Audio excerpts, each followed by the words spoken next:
Cranberry ranberries are a group of evergreen dwarf shrubs. The fruit is a berry which is larger than the leaves of the plant. The fruits are initially white, but they turn deep red when fully ripe. It has a somewhat acidic taste that adds to its sweetness. Usage. Most of the cranberries produced are processed into making products like juice drinks, sauce and dried cranberries. Cranberries as fruit are cooked as cranberry sauce. Such preparations are traditionally served with roast turkey, which is a staple dish of the traditional English Christmas dinners, and is also prepared during Thanksgiving. Cranberries are also used in bakery goods, sorbets, ice creams, desserts, etc. Cranberry wine is made in some of the regions of the United States and Canada where cranberries are grown. Fresh cranberries are available from October to December. Bright red berries should be chosen which are free from any wrinkles. Fresh berries can be stored in the refrigerator for several days. Shriveled or sticky berries should not be stored as they have a very short shelf life if kept at room temperature. Raw, fresh or dried cranberries can be eaten as snack. In India you can find the frozen or dried varieties in leading supermarkets. Nutritional value. 1. Cranberry juice is known to be effective in treating urinary tract infections because it inhibits bacteria from attaching to the bladder and urethra. 2. Cranberries have a very high antioxidant and phytonutrient capacity, which is known to prevent cholesterol from forming in the heart. 3. They are a great source of vitamin C and fiber. Kiwi fruit or kiwi berry is an edible berry that has a soft texture and a sweet flesh. The fibrous greenish-brown outer portion shields the bright green flesh. The center of the fruit has black tiny edible seeds. Kiwi fruit is now a commercial crop in countries like Italy, France, Greece and New Zealand. The creamy flesh tastes like a mixture of strawberries and bananas, yet has its own distinct tang. Types. The most common kiwi species is Hayward kiwi, which is exceptionally large and has a superior flavor. The fruit has good keeping quality. It is a very popular kiwi variety in New Zealand. Other two popular kiwi varieties are hardy kiwi and silvervine kiwi that have a smooth skin in the size of a cherry. The flesh of these fruit has a golden yellow-green shade. One can determine if the fruit is ready to savor by checking its ripened state. Immature fruits are hard while fully ripened fruits yield to gentle pressure. Nutritional value. 1. Kiwi fruit is rich in vitamin C, potassium and magnesium. It contains dietary fiber that reduces high cholesterol level. 2. The fruit is rich in antioxidants. 3. Having a kiwi fruit is said to improve eyesight. 4. A recent study states that eating kiwi fruit regularly aids better digestion. Kiwi fruit is rich in acantinidin, an enzyme that promotes proper functioning of the digestive system. Blueberry, often regarded as Mother Nature's super antioxidant, ranks as the second favorite fruit in the world after strawberry. From sweet to tart and tangy, blueberries are grown in clusters and range in a size from a pea to a marble. The fruit turns from pale green to dark blue upon ripening. Types. There are 3 commonly found varieties of blueberries. Highbush blueberries, these are the commonly cultivated and popularly eaten variety of blueberries. This variety of berries is very popular in the US as the name denotes, they can grow as high as 12 feet. Lowbush blueberries, also referred to as wild berries, they grow less than 2 feet tall from the ground. The berries of this variety are relatively smaller in size. Rabbiteye blueberries, native to the southern US, this variety grows up to 20 feet in height. Usage. Blueberries are eaten as a fruit or processed into jams, jellies, blueberry pies, etc. Blueberry jam is a very popular condiment made from blueberries, water, sugar and fruit pectin. In a few Western countries, blueberry wine made from the flesh and skin of the berry is also available. Nutritional value. 1. Blueberries are a source of diverse micronutrients that are required for the human body. 2. Most studies have suggested that blueberries influences blood pressure regulation. 3. The fruit is also low in fat, containing only 80 calories. 4. Blueberries are packed with anthocyanins, which imparts it the deep purple color. These are great anti-inflammatories and antioxidants known to prevent cancer, heart diseases, aging, etc. 5. They are also a great source of vitamin C, and since our body cannot store or produce vitamin C, it's ideal to chomp on foods loaded with it. Mango. One of the most popular fruits, mango is known to be the king of fruits because of its rich and aromatic flavor. It is the national fruit of India and also of Pakistan. In India, the green leaves are used ritually as floral decorations. The outer cover may be yellow, orange or green depending on the type. The inside flesh is soft yellow, pulpy and juicy with an inedible stone. It is a summer fruit native to the Indian subcontinent. Philippines, Alfonso, Langra, Chaunza, Dasheri, Totapuri are the most popular varieties of mangoes. Usage. Both sour and sweet mangoes are used in cuisine. Sour, unripe mangoes are made into pickles or eaten raw with salt chili or soy sauce. They are also made into dal.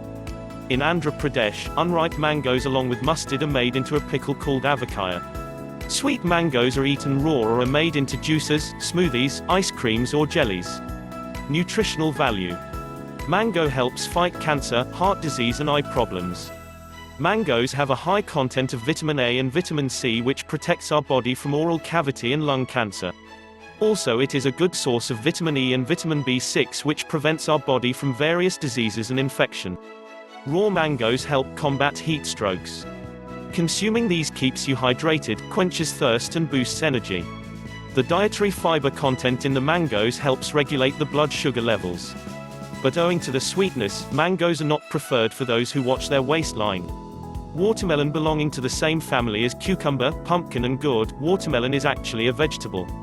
It is, however, consumed as a fruit for its juicy flesh.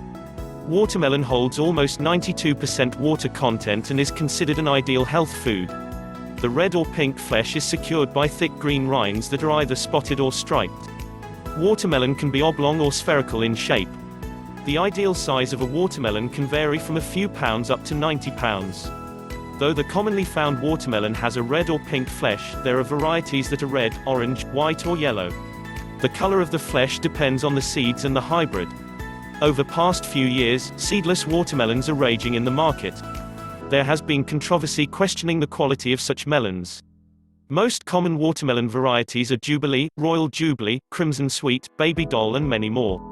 It is essential to choose a watermelon that is symmetrical in shape without any bruises and cuts. Usage. Watermelon is one of the most refreshing summertime fruit. Due to its high water content, it provides for a sumptuous meal, quenching your thirst and satisfying your hunger. Watermelons are squeezed for the juice which is often served in most hotels as a welcome drink as it provides instant rejuvenation. Watermelons are commonly used in fruit salads. It is a perfect diet food as it is filling and non-fattening. Roasted watermelon seeds are widely consumed in Asia as a snack food. The rind of watermelon can be pickled and marinated as well. Nutritional value. 1. Watermelon is considered the thirst-quenching fruit owing to its water content. 2. The melon is rich in potassium that controls blood pressure and regulates heartbeat. 3. Juicy watermelons contain some of the best antioxidants in the nature. 4. Watermelon can also help improve sleep. 5. Watermelons play the role of a detergent in cleaning the kidneys. 6. Watermelons are a good source of vitamins A and C and potassium. They help lowering inflammation that contributes to conditions like asthma, atherosclerosis, diabetes and arthritis. Tomato. Though botanically a fruit, tomato is often regarded as a vegetable. Having originated from Mexico, this fruit belongs to the nightshade family. The English name tomato is originated from a Spanish name tomate. Tomatoes are a versatile fruit and greatly used in diverse meal courses in varied forms. The tomato belongs to the nightshade family. Tomatoes when unripe are green in color and firm. As they ripen they change shade to red and become softer. Storing tomatoes in refrigerator harm the flavor of the fruit. Because of their acidic content, it is easy to preserve the fruit at home. Tomatoes are rich in lycopene which has health benefits. Usage. Tomatoes are consumed in various ways including raw, as a sauce, in salads, soups, baked, fried and as a drink. Tomato juice is a popular ingredient in many alcoholic and non-alcoholic beverages. Unripe tomatoes can also be breaded or fried and make for a popular ingredient in salsa. Unripe tomatoes can also be pickled. Tomatoes are used to make ketchup or tomato sauce which is widely used across the world. Tomato ketchup is almost an indispensable part of any sandwich, burger, pizza and pasta. Nutritional value. They are rich in potassium and are cholesterol-free. Tomatoes get their color from a chemical called lycopene. They are in fact the richest source of lycopene which is known to have anti-cancer properties. Tomatoes help to unblock pores leaving your skin soft. This is due to the high amounts of vitamin C. These fruits also aid in vision improvement due to the high concentration of vitamin A. Strawberry, widely appreciated for its distinctive aroma, fiery red color and juicy taste. Strawberry is everybody's favorite fruit. They are red, juicy and have a conical shape. Strawberries belong to the rose family and are essentially grown for the fruit. Strawberries come in various shapes, sizes and colors, some are even off-white or yellow in color. Though available all through the year, the best berries are available from April to June. Types. Albion is a very popular fruit that has a dark red color and is the sweetest of all strawberry varieties. The plant is popular for the large fruit. All-Star variety has a slightly pale red color, and grows big and firm. This variety is used as a condiment for salads. Benton, a June-bearing cultivar, has good keeping quality, and has a good flavor. The fruit varies from a medium to large size. Cavendish produces high-quality berries that are more resistant to pests.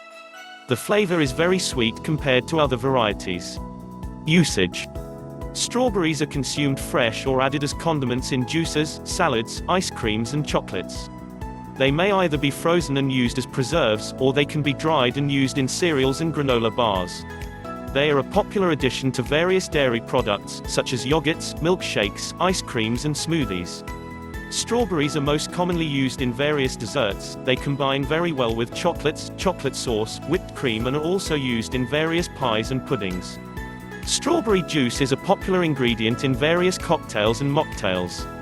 Nutritional value. 1. Strawberry is an excellent source of vitamin C and flavonoids. 2. Having strawberry regularly prevents cardiovascular diseases and improves regulation of blood sugar. 3. There are many essential antioxidant and anti-inflammatory nutrients in strawberry. 4. Strawberry also contains essential fiber that improves heart health. It also contains potassium that helps balance electrolytes. 5. The acidic content in the fruit whitens the teeth. 6. Strawberries are a rich source of fiber, low on calories and high on vitamin C. How to buy. Choose bright-colored, plump and firm strawberries which still have their green cap. Avoid soft and shriveled berries. How to store. Wash the strawberries only once they are ready to be used. Either keep them frozen or refrigerate them in an airtight container for up to 2 to 3 days. Water chestnut. It is not a nut but a floating aquatic plant that grows in marshes. It is commonly used in Chinese cooking. It is a seasonal fruit that is available only after the monsoon until the start of winter. Devil's pod, buffalo nut, water caltrip are some of its other names. It is a knobby edible tuber with a reddish-black skin and a white crunchy flesh. The broccoli-shaped fruits resemble the head of a bull. Rinse before use and remove the flesh while being consumed. They have a sweet taste with a slight crunch, somewhat nutty. Because of their living characteristics, toxic content is formed in the seeds. The fruit is roasted to remove the toxins. While purchasing, make sure you buy the ones that look firm and are wrinkle-free. Unpeeled chestnuts can last up to a week. They should be stored in the refrigerator. Usage. Roasted singara is consumed as a raw fruit, boiled or is grounded to powder and added as an ingredient in dishes. They are commonly used in Chinese and Southeast Asian cuisines. It is dried and made into flour in India. Boiled singaras are sold as a popular street food snack in India. Singara fruit and its byproducts like the juice and flour are used in cookery and medicine as well. They are frequently eaten raw or added to stir-fries, stuffing and dumplings for texture and its sweet flavor. Steamed, the skin takes on a blackened color and it tastes almost like a potato. Nutritional value. They are a good source of fiber and have a very low fat and sodium content but high calorie count. They are cholesterol and gluten-free. They also have cooling and detoxifying properties. Water chestnuts are known to aid in curing jaundice. Juice extracted from the fruit helps ease problems caused by nausea and bad appetite. Singara is considered the best home treatment for diabetes. It is a rich source of proteins, minerals and essential carbohydrates. Papaya. It is a tropical fruit that has a sweet taste, soft texture and a pear-shaped. It is native to southern Mexico and Central America. The black seeds of papaya are actually edible and have a peppery taste. Young papaya contains papain and hence has been used as a meat tenderizer for centuries now. Types. 2 types of papayas are commonly cultivated. The red papaya has a sweet, red or orange flesh, and the yellow papaya, as the name suggests, has a yellowish flesh. Though they are basically of two types, they are known by different names based on the area they are famously cultivated in. Sunrise, honeydew, pusa and Washington are some of the varieties that are grown in India. Usage. The fruit is directly eaten without the skin or seeds when it is ripe. Unripe papaya is often cooked into savory dishes, salads and stews. In some parts of the world, papaya leaves are used to make tea that can treat malaria. Papain is applied on the skin to treat cuts, rashes and burns. It is also used as a hair conditioner. Nutritional value. 1. Papayas are a rich source of antioxidants like carotenes, vitamin C and flavonoids that protect the body from damages caused by free radicals released during metabolism. 2. Presence of vitamin B, folate and pantothenic acid help maintain a healthy cardiovascular system and protect against colon cancer. 3. The digestive enzyme papain present in papayas is used like bromelain to treat sports-related injuries. 4. They are an excellent source of vitamin C, vitamin E, vitamin A and fibers that help against heart diseases, atherosclerosis, and help lower cholesterol levels. 5. Two unique protein-digesting enzymes papain and chymopapane make papaya anti-inflammatory and protect against inflammation-related problems like arthritis. Note, consuming a very large quantity of papaya can cause yellowing of the soles and palms. Orange rind also called orange zest is the colored outer skin peeled from the fruit orange. Once it is peeled, it releases instant aroma around the surroundings. It is due to the essential oils that are in the zest. Orange rind shouldn't be confused to the underlying white portion of the peel. Usage. The rind is popularly used in cooking as a flavoring agent for its oil glands and strong flavor. It is also used for decorative purposes in cakes, cookies and puddings. Apart from its culinary uses, orange rind can also be used as a glass cleaner, air freshener and odor neutralizer. It is often used by ladies as a facial cleanser too. Orange is a citrus fruit that can be sweet or bitter. Brazil is the world's largest producer of oranges. It is believed to have originated in Southeast Asia. It is a winter fruit that is available mostly in colder climate, but now it can be seen most of the year. Its consumption is the healthiest when eaten sitting in the morning sun, as it gives a complete set of nutrients essential for the body. It is very good for curing cold. Usage. It is mostly consumed directly as a fruit or made into orange juice. It can be added to fruit salads, or used to make desserts. The peel of the fruit is used to sweet orange oil that is used for flavoring food, drinking and also for perfumes. Orange blossom petals are used to make an orange fruit version of rosewater. Leaves of the orange plant can be boiled to make tea. Orange marmalade or jam can be commonly found in grocery stores. Nutritional value. 1. The abundance of antioxidants, vitamins, fiber and phytonutrients in orange foods are good for your skin, eyes and heart, and they may also decrease your risk of cancer. 2. Beta-carotene is a powerful antioxidant that is present in orange. It is good for the eyes and helps protect skin from sun damage or aging. 3. It is rich in vitamin A and C that is again a powerful antioxidant and keeps the immune system healthy by keeping away the damage that could be caused by free radicals. It also protects against cardiovascular diseases. 4. Oranges are low in calories, contains no saturated fats and has pectin, a dietary fiber that helps against excess body weight and helps control the blood cholesterol levels. 5. It has flavonoids like hesperetin, naringan, and naringan act as antioxidants, anti-inflammatory, and help keep a healthy immune system modulator. Olives. They are the fruits of the olive tree that have been cultivated for more than 5,000 years in the Mediterranean. Its oldest cultivation is found to be in what is now Jordan. Olives are cultivated in autumn and winter for olive oil, fine wood, olive leaf and the fruit. They are either green or black in color, though the color does not signify its maturity. They are mostly available bottled as they are naturally bitter and hence are cured with lye, salt or brine. Usage. Olives are widely used in Italian, Spanish and Greek cooking. It is mostly used as an additive to various recipes and salads. Olive oil that is extracted from the seed is used in cooking extensively as an alternative for regular oil. It is also applied on skin and hair for their good health. Olive leaves have been used as a medicine for a very long time to treat viral, bacteria and infection-related problems. Nutritional value. 1. It contains monounsaturated fats that help lower blood pressure. 2. It is a very rich source of antioxidants like vitamin E and minerals like selenium and zinc. It is particularly rich in a phytonutrient oleuropein and thus helps against the damaging free radicals released during metabolism. It also helps lower LDL cholesterol. 3. The phytonutrients that are present in olives have anti-inflammatory properties and help against inflammation-related diseases like arthritis and cardiovascular diseases. 4. Due to its high antioxidant and anti-inflammatory properties, olives have proved to be very effective in protecting against cancer, especially stomach and breast cancer. 5. Olives are high-fat food, therefore reduced consumption is suggested for people watching their fat intake. Pear belonging to the member of rose family, pear is a fruit that is juicy and can have a mildly acidic to sweet taste. It typically has a rounded body that tapers into a neck. Pears are available in different forms, fresh, dried, canned or in the form of juice. The fruit is available in variety of colors from green to brown. They are used majorly in desserts and are a good source of dietary fiber and vitamin C.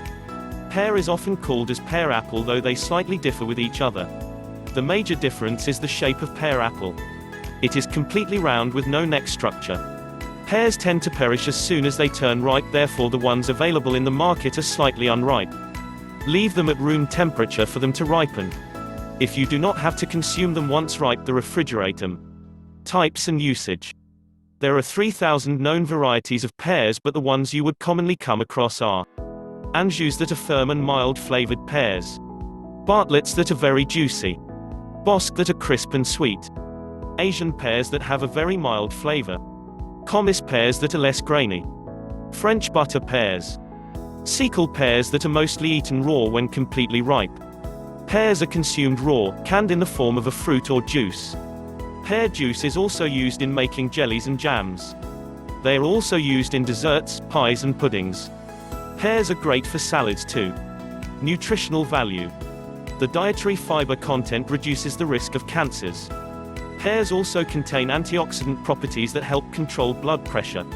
The high folate content is good for women during pregnancy. Compared to other fruits, pears have lesser allergic chances on humans. The skin of the fruit contains fiber that cures constipation. Sultana. Native to Turkish origin, sultanas are large white grapes to rich golden brown color. Sultanas are often confused for raisins and currants, as all are dried forms of grapes. What differentiates sultana from the other two varieties is its tenderness and sweetness. They are golden in color and are more plump, sweet and juicy when compared to raisins. They are referred to as golden raisins in some parts of the US. Sultanas are the dried fruit of seedless grapes, coming in varied shapes from round to oval. They are a convenient low-fat snack. Turkish sultanas are classified into numbers 8, 9, 10, 11 based on the color of sultanas. Type 8 is dark brown color, type 9 has brownish tint, type 10 is light brown sultana and type 11 is light brown to golden color sultanas. For the sweet and succulent nature, sultanas are the best choice for biscuits, desserts and cakes. It is also a good condiment for baked goods. They are added to cookies, breads and muffins. Sultanas need to be stored in an airtight container to extend their freshness. They are available all year round. Usage. Aside from being consumed simply as a snack, they are also used to produce fruit juice and alcohol. Originally used to make wine, its primary use nowadays is for raisins.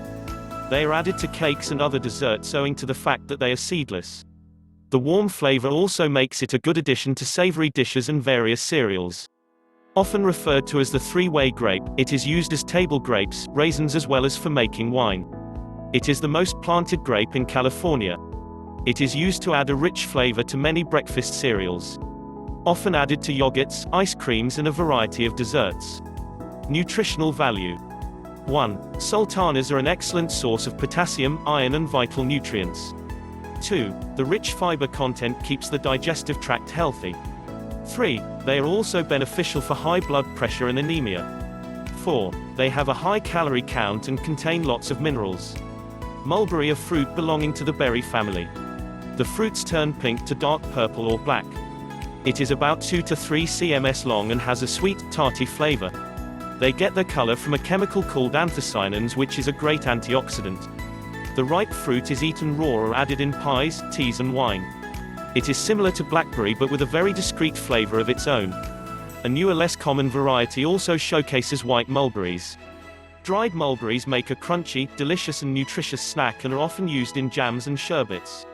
Nutritional value. Mulberries are high in a lot of nutrients such as vitamin C, iron, calcium, protein and dietary fiber. They also contain antioxidants known for anti-inflammatory properties. Mulberries also strengthen the immune system with their essential macronutrients. It cleanses the blood, thereby improving the heart function. Lychee is a fruit which has an extremely juicy whitish pulp and is usually eaten fresh. It is very sweet and tarty in taste. The fruit is oval-shaped. It has a very enticing floral fragrance. It is covered with a rough texture which is pink in color and is to be removed before being consumed. It is very popular in China and India. It has an inedible seed.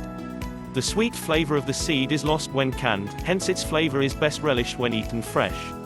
In China, which is the largest producer of lychees, it is popularly known as a gift for a joyful life. The lychee tree can grow up to 40 feet high. In India, lychees are available in plenty during the summer season. Usage. Lychees are best tasted fresh. They are also added in fruit cups and desserts, either peeled or pitted. Stuffed with cottage cheese, lychees are served as toppings in salads. When the fruit is eaten dried, it gets a smoky flavor. Nutritional value. They are a great source of vitamin C, a vitamin which the body cannot produce naturally. It is also a good source of vitamin which helps the body to metabolize carbohydrates, fats and proteins. It is rich in minerals like copper and potassium which help to control the heart rate and blood pressure. Recent studies show that lychees have properties to protect against breast cancer. While purchasing, go for the reddish-pink one and avoid the brown ones which are overripe. Lemon juice. The juice extracted by crushing the pulp of lemon fruit. Lemon juice is most commonly used in a drink called lemonade, which is made by using lemon juice, water and sugar. The juice is most widely used for various culinary and non-culinary purposes all over the world. The concentration of acidic content in the juice varies on variety of the fruit. Usage. Lemon juice is majorly used as an ingredient for its distinctive taste. Lemonade is a flavored drink prepared from lemon juice, water, salt and sugar. In the United Kingdom, lemon juice is frequently added to pancakes. Apart from its culinary benefits, lemon juice also acts as an excellent cleaning agent. Nutritional value. Lemon juice is most commonly recommended for dehydration.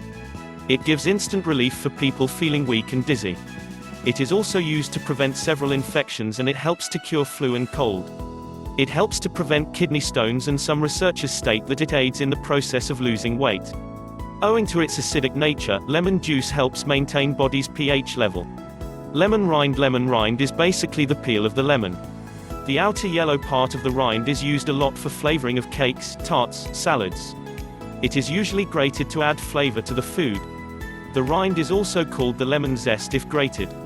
It can also be used to deodorize garbage disposal and for cleaning microwaves and refrigerators. Health benefits. Lemon rind has a high nutritional value as it helps to reduce cholesterol levels and thus protects our heart. It balances the blood pressure and also helps to fight cancer. It makes our bones stronger and provides minerals like calcium and potassium. It improves the immunity of our body and helps in better digestion. Lemon rind contains nutrients that help to cure certain brain disorders like Parkinson's disease. Fruit, the most misunderstood food from the earliest of written history, fruit has played a key role in human health. It was the main food consumed in the proverbial Garden of Eden for an untold number of years. During the golden age of man some 2,500 years ago, fruit was the predominant food. This period of time in ancient Greece fostered the development of a hugely disproportional number of history's greatest thinkers, philosophers, artists, and athletes. Fruit has always been recognized as health food, and still firmly holds that esteemed position. The old saying, "An apple a day keeps the doctor away," has been replaced by "Eat fruit every day, the 5-a-day way," indicating that the benefits of eating fruit are being more fully recognized. Our government, the health industry, the army, nutritionists, dietitians, and every disease control organization that offers nutritional advice suggest that we eat more fruit. Meanwhile, on the other side of the coin, there are people who literally shun fruit and others who are actually afraid of eating fruit. A few leaders in the raw food movement actually have suggested that we should learn to live without eating fruit at all. Obviously, someone is mistaken. Let's see if we can discover where the error rests. The last thing I ate was fruit. In the mainstream world, it is not uncommon for people to say to me that they cannot eat fruit because it upsets their stomach. When I ask how they determined this, they tell me it was easy. I tried that fruit in the morning thing, and right away I got an upset stomach. I try explaining that it is very likely that the food they ate the night before is still in their stomach, and that pouring orange juice or other fruit on top of this food is likely to result in a fermenting mess, a combo bombo. I suggest waiting until the stomach is truly empty before adding in fresh fruit for better results. Still, since fruit was the last thing consumed before the indigestion ensued, fruit very often takes the blame. Similarly, in the raw food movement, fruit takes the blame for problems it did not cause. Based on calculations from personal and professional observations, the average raw fooder consumes 65% or more of his or her calories from fat. The fat is mainly derived from eating meals calorically dominated by oils, avocados, nuts, seeds, nut and seed butters, coconuts, and olives. This is over half, again more than the national average of 42%. On a diet that is so predominated by fat, blood levels of this nutrient tend to run extremely high. High blood fat results in high blood sugar, as sugars cannot exit the blood well when blood fat levels are elevated. Under this scenario, the pancreas and the adrenal glands are forced to work harder to lower blood sugar levels down towards normal. This causes the organs and glands to eventually become fatigued and eventually fail. This will lead to great swings in blood sugar levels known as hyper and hypoglycemia and, eventually, diabetes and chronic fatigue. The hypoglycemia develops as a result of excessive insulin production. The thyroid gland soon follows suit, for it is stimulated by the adrenals and will often become hypofunctional as the adrenal glands weaken. Other hormonal issues, cancer, heart disease, and most digestive disorders are also known to be caused by the overconsumption of fat. So how does fruit take the blame? Many of the above-mentioned symptoms and conditions do not become apparent unless fruit is consumed. Unstable blood sugar levels are often seen immediately following the consumption of even small quantities of fruit when the consumer is on a high-fat diet. However, almost every condition for which fruit is named the culprit is actually caused by the high-fat diet. While raw food movement leaders continue to blame fruit for a wide assortment of health problems, I must agree with them that these effects will occur as long as the consumer is on a high-fat diet. Avoiding fruit is not the answer, as it is not the guilty party. In fact, it is insufficient fruit consumption that leads raw fooders to consume higher than healthy levels of fat. The simple sugars in fruit, namely glucose and fructose, are essential. They are the precise fuel used by all of our body's cells. I get so hungry when I eat only fruit. One of the most common complaints related to fruit is the idea that fruit's satiating power is not lasting. I tried that fruit in the morning thing and about an hour later I was starving, is about the way the story usually goes. At first glance, this may look like a valid indictment of fruit's inadequacy as a meal, but the situation deserves a bit more investigation. When I ask the nature of the fruit meal, I am usually told, I had an orange, or a slice of melon, a banana, or some grapes. For most people, a typical breakfast usually contains close to 750 calories. A medium-sized piece of fruit averages about 75 calories. When we eat a breakfast of just a piece of fruit or two, we're eating only 10 to 20% of the calories that we previously did, thus we feel empty and low on energy. Even if the goal is weight loss, this is too extreme a reduction to be satiating, maintainable, or nutritionally adequate. When explaining that fruit has a lower caloric density than all other foods except for vegetables and therefore, fruit must be eaten in greater volume if one endeavors to consume sufficient calories, there is sometimes a glimmer of comprehension before the curtain of dismissal falls again. Yeah, but how much fruit can I eat at one sitting? You're telling me to eat more than one slice of a melon or 2 bananas? Yes, I say. We can train ourselves to comfortably eat satisfying fruit meals, allowing ourselves to actually eat fruit until completely satiated. This could mean that you eat an entire melon for breakfast, or 6, 12, or even a greater number of bananas for lunch. There are 3 main factors involved in feeling satiated, and here is how fruit figures into each. It is very likely that as a child you heard your mom say, "Don't eat sweets before your meal, it will spoil your appetite." In effect, she was explaining that fruits are a satiating food, although she may have been speaking of candy or other less acceptable foods at the time. Even a small rise in blood sugar to the above normal range results in a satiated feeling. Fruit certainly supplies the necessary sugars for such a rise, and hence, is very satiating.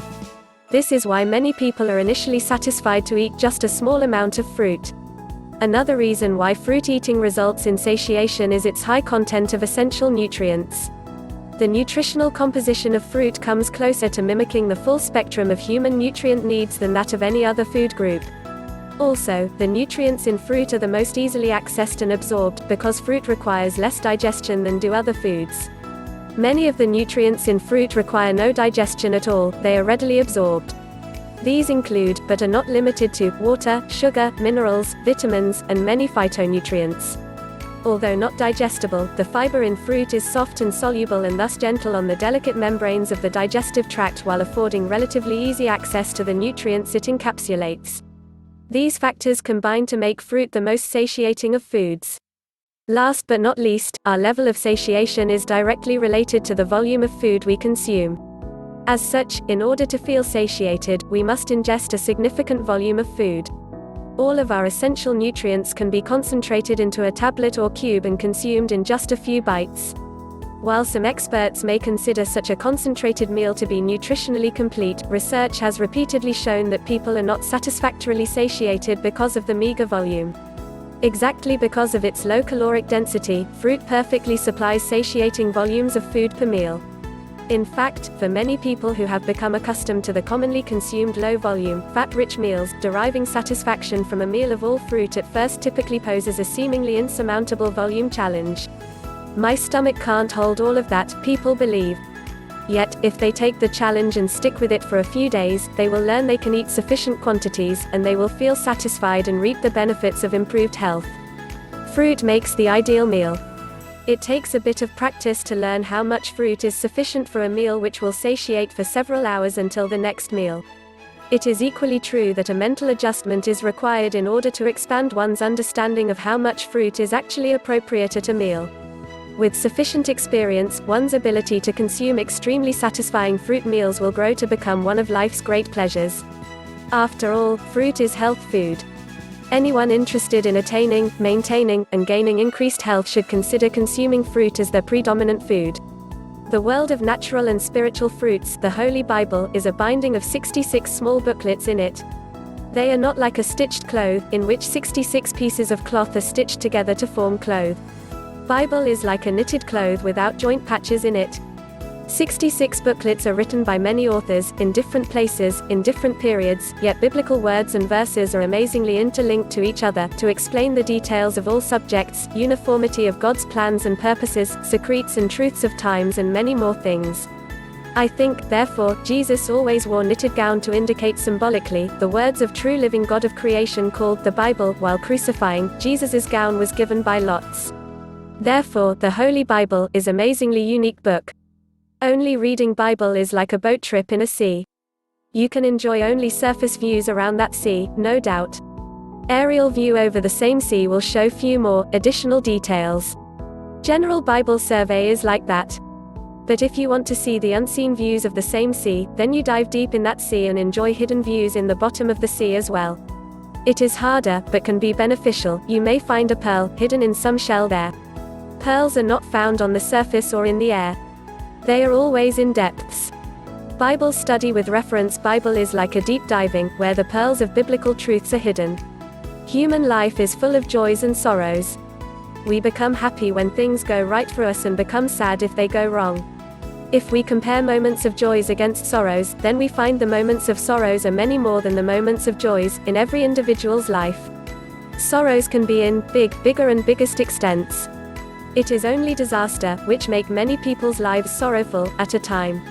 Disasters strike in greater and greatest extents, every now and then and make human lives miserable on this planet. There are a. Man-made disasters, b. Natural calamities, c. Supernatural, from God, biblical judgments. Which is the greatest disaster in human history, occurred on the earth, so far? May occur in the future? A. Man-made disasters, arms and ammunition. First and Second World Wars together. World War III. Star Wars. B. Natural calamities, hurricanes. Worst tsunami. Biggest earthquakes. Volcano eruptions. A fall of huge asteroid on Earth. A fall of some planet or a fall of some star on the Earth. C. Biblical judgments, destruction of Sodom and Gomorrah. Noah's flood. Murder of Son of God, Jesus Christ, on the cross by human beings. All end-time disasters put together. First think over all above questions again. Then prepare your own answer. Then only read and answer below answer. I think none of the yes answers given for any question above is correct. Are you surprised? From my biblical point of view, a very simple act of eating forbidden fruit by Adam and Eve in the Garden of Eden is the only greatest disaster ever occurred in the history of mankind. I believe it is the only root cause of every sin, sorrow, calamity which strike earth in any period, past, present, future. If I add together all above disasters, calculate their total impact, yet the same root cause pops up at its base. In my personal Bible study, I found word fruit is one of the most important Bible words in human lives. In my last article, Purpose of Human Creation on Earth, I have written following extraordinary purposes of natural fruits in the Garden of Eden, when humans were created in imperishable earthen bodies by God. 1. The only human food. Adam and Eve were nourished on varieties of fruits. In the Garden of Eden, their main work was, they were gardeners in Eden. Fruits gave them job and food too. 2. The fruits of the knowledge of good and evil were never created for humans. Gen. 2:17, 3-3. They were created only for Satan and his fallen angels. The fruits were like arms for humans in the war with Satan and his angels, while protecting Earth from satanic attacks. 3. The fruits of life were for well-beings of humans. Gen. 2-9, 16, EZK. 47-12, Rev. 2-7, 22-2. Even during the wars with satanic forces, the fruits were like shields or medical cover for humans.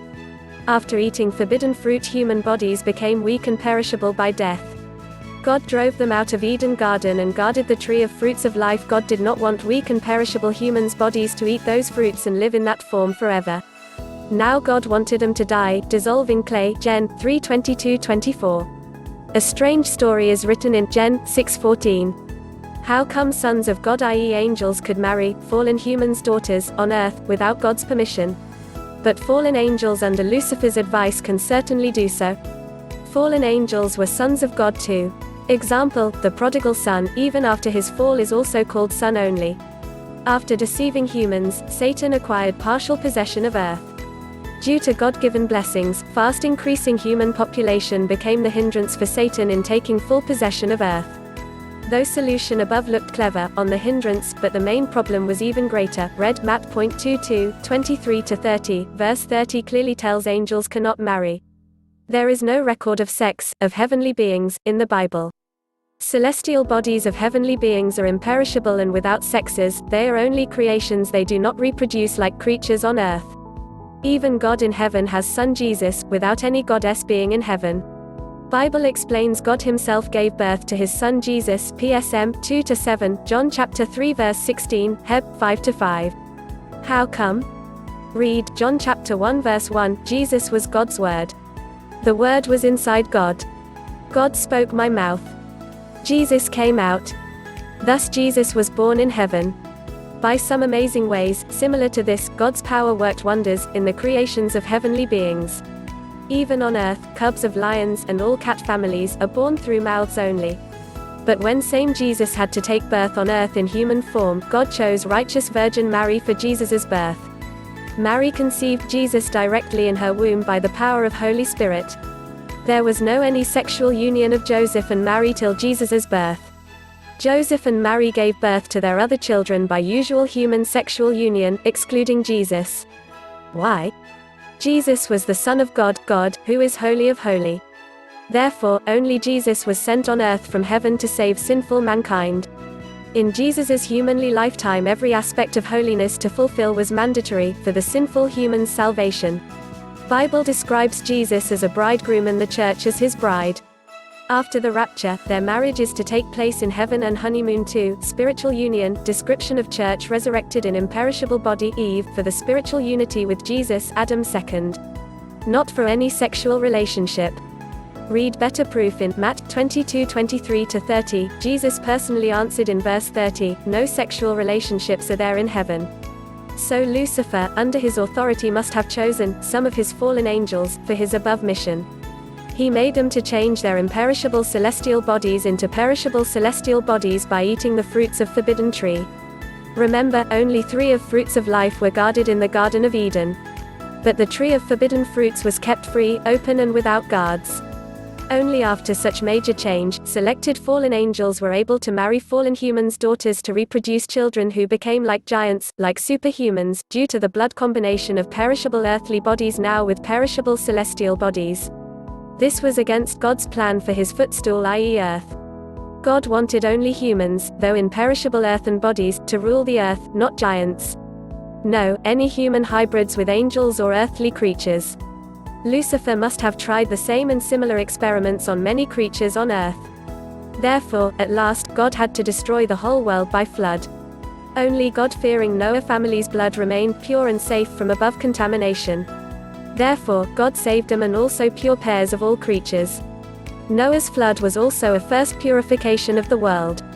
It is called symbolic baptism of water, 1 Pet 3:20-21, made for the second or new creation on the earth.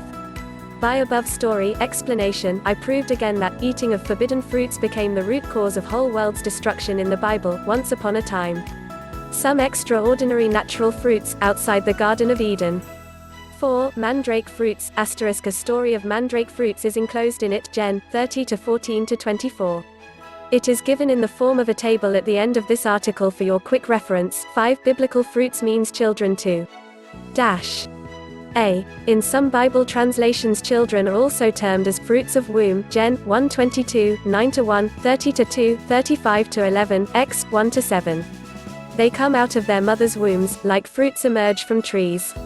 As per this aspect, Jesus was born of God, so God was a mother of Jesus, but Jesus always called God the Father. Why? We have seen that there are no sexes in heaven, therefore while identifying heavenly beings like God, Jesus, angels, 24 elders in heaven etc., God used only a single masculine gender in the biblical grammar. No use of feminine gender at all. But same Jesus was born on earth as a male child to replace fallen Adam, therefore, he is called second Adam. On earth Jesus became physically, fruit of woman's womb, with respect to God-created laws for earth. On earth Jesus was physically with his earthly parents, but spiritually Jesus was connected only to his heavenly Father for most of the time. In Mark 3:33-35 Jesus indicated it clearly. These verses also show Jesus' spiritual relationships with human individuals, in terms of their earthly sex status. But group of righteous people in church is termed as the spiritual bride of Jesus, who is second Adam. Jesus is coming back soon to rule on earth for 1,000 years. Then every person will be like a part of one body called the church, its relationship with Jesus as his spiritual wife. B. But only after day of judgment, in the heavenly kingdom, on the new earth, only saved people who were resurrected in imperishable and glorious bodies will be like angels, sexless. Only on the new earth Jesus will be calling them as his brothers, Heb 2:11. There won't be any spiritual sister or spiritual mother for Jesus, from the old earth. Even whole saved church will not be termed as Jesus' spiritual wife there. Mankind's brotherly relations will be there with Jesus, with one another and also with other heavenly beings in the actual sense. Therefore, sisterhood, or motherhood, is not highlighted so much in the Bible. C. Some Gentiles in Canaan used to offer their children to their gods, goddesses. God the Creator did put Abraham in such test but stopped him just before sacrificing his son Isaac. But God allowed the holy sacrifice of his own son Jesus on the cross for the salvation of mankind. Is it not strange? 5. No doubt, children are as sweet as fruits. Biblical comparison too agrees. But they are certainly not eatables like fruits. Jesus offered himself just like an eatable fruit for his saved ones. By the mandatory ritual of Lord's Supper. In the actual ritual, bread equals symbol of Jesus' flesh and wine, grapefruit juice, equals symbol of his blood, are served. Mainly two consumable parts are there, in most of fruits, i.e. the pulp, flesh of the fruit, and the juice in the fruit, blood of the fruit. That is how the fruit of Mary's womb, i.e. Jesus, who became a fruit of life. Why? For the restoration for human bodies and for the restoration of human relationship with God. Since the tree of fruits of life, in the Garden of Eden is banned for mankind. I think, just before Noah's flood, the tree of fruits of life was removed from earth and was planted in paradise, Rev. 2-7. It will be replanted only on the new earth, in the city of New Jerusalem, which will descend from heaven. Rev 22:2. Therefore, till then Jesus himself became mandatory replacement for fruit of life. How important are these fruits for human survivals? God warned Adam and Eve, don't eat the forbidden fruit, you will die. Now Jesus is warning his people, if you don't eat mandatory fruit of Mary's womb, me, you will die. Strange warnings. 6 other spiritual aspects of word fruit in the Bible. In the Garden of Eden, human life depended on fruits, to great extent. Likewise, for teaching spiritual things by comparisons, word fruit is used mostly in the Bible. Examples: fruits of the spirits are demanded in the Christian life. Fruits of spirit are Christian love, gentleness, forgiveness, kindness, humbleness, peace, grace, joy, etc. Fruits of evil spirit are opposite. Fruitfulness, presence of fruits in the spiritual life, and fruitlessness is their absence. Names of some natural fruits are found in the examples and parables of the Bible. Names of many natural fruits are written in the Bible. 7 fruits in Holy Covenant box and Lord's Supper. In the most holy box of covenant 3 things were kept: manna, tablets of the 10 commandments, and the staff of Aaron. God blessed staff of Aaron and performed mighty miracles in Egypt by the staff. In Nub 17:1-8, Aaron's staff sprouted, budded, and produced almonds, fruits. Thus fruits were present even in the covenant box. In the holiest sacrament of Lord's Supper, wine is served. Wine is a mildly fermented juice of grapes, and grapes are fruits. Thus fruits are present even in Lord's Supper. Fruits have their unique importance in every nook and corner of human natural and spiritual life.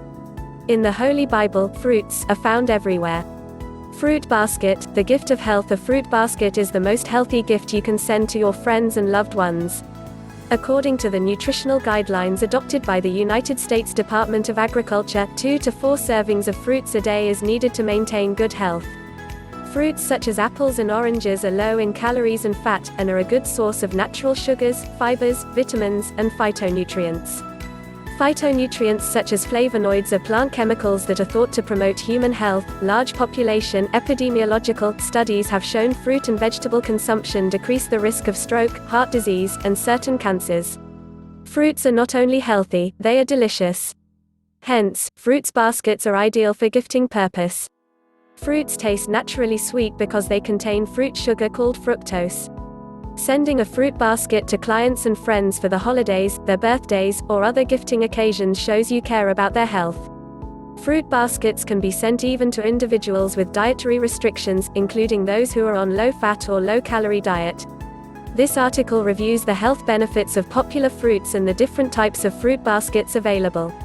1. Apple basket. Apples contains vitamins A, C and E, and most of the B vitamins, especially folate.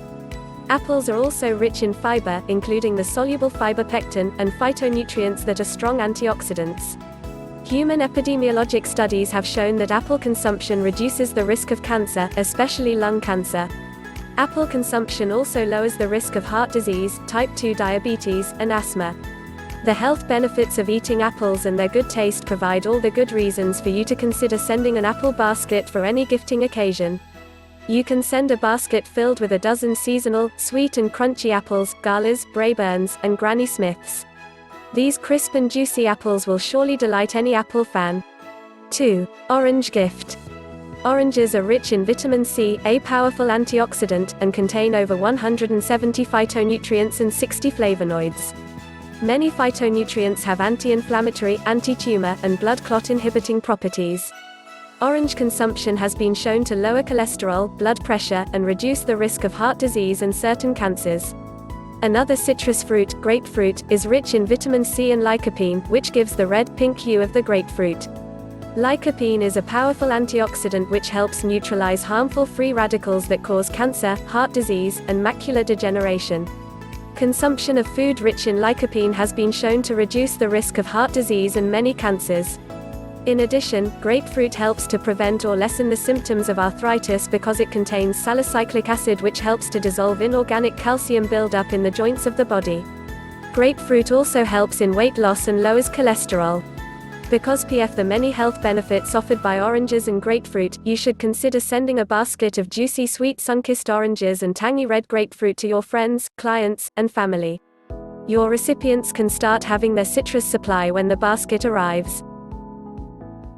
Tips to handle and enjoy your mangosteen fruits. The mangosteen fruit is nothing near a mango, even though the names sound similar. This is a dark purple fruit that has become very popular beyond the Asian market.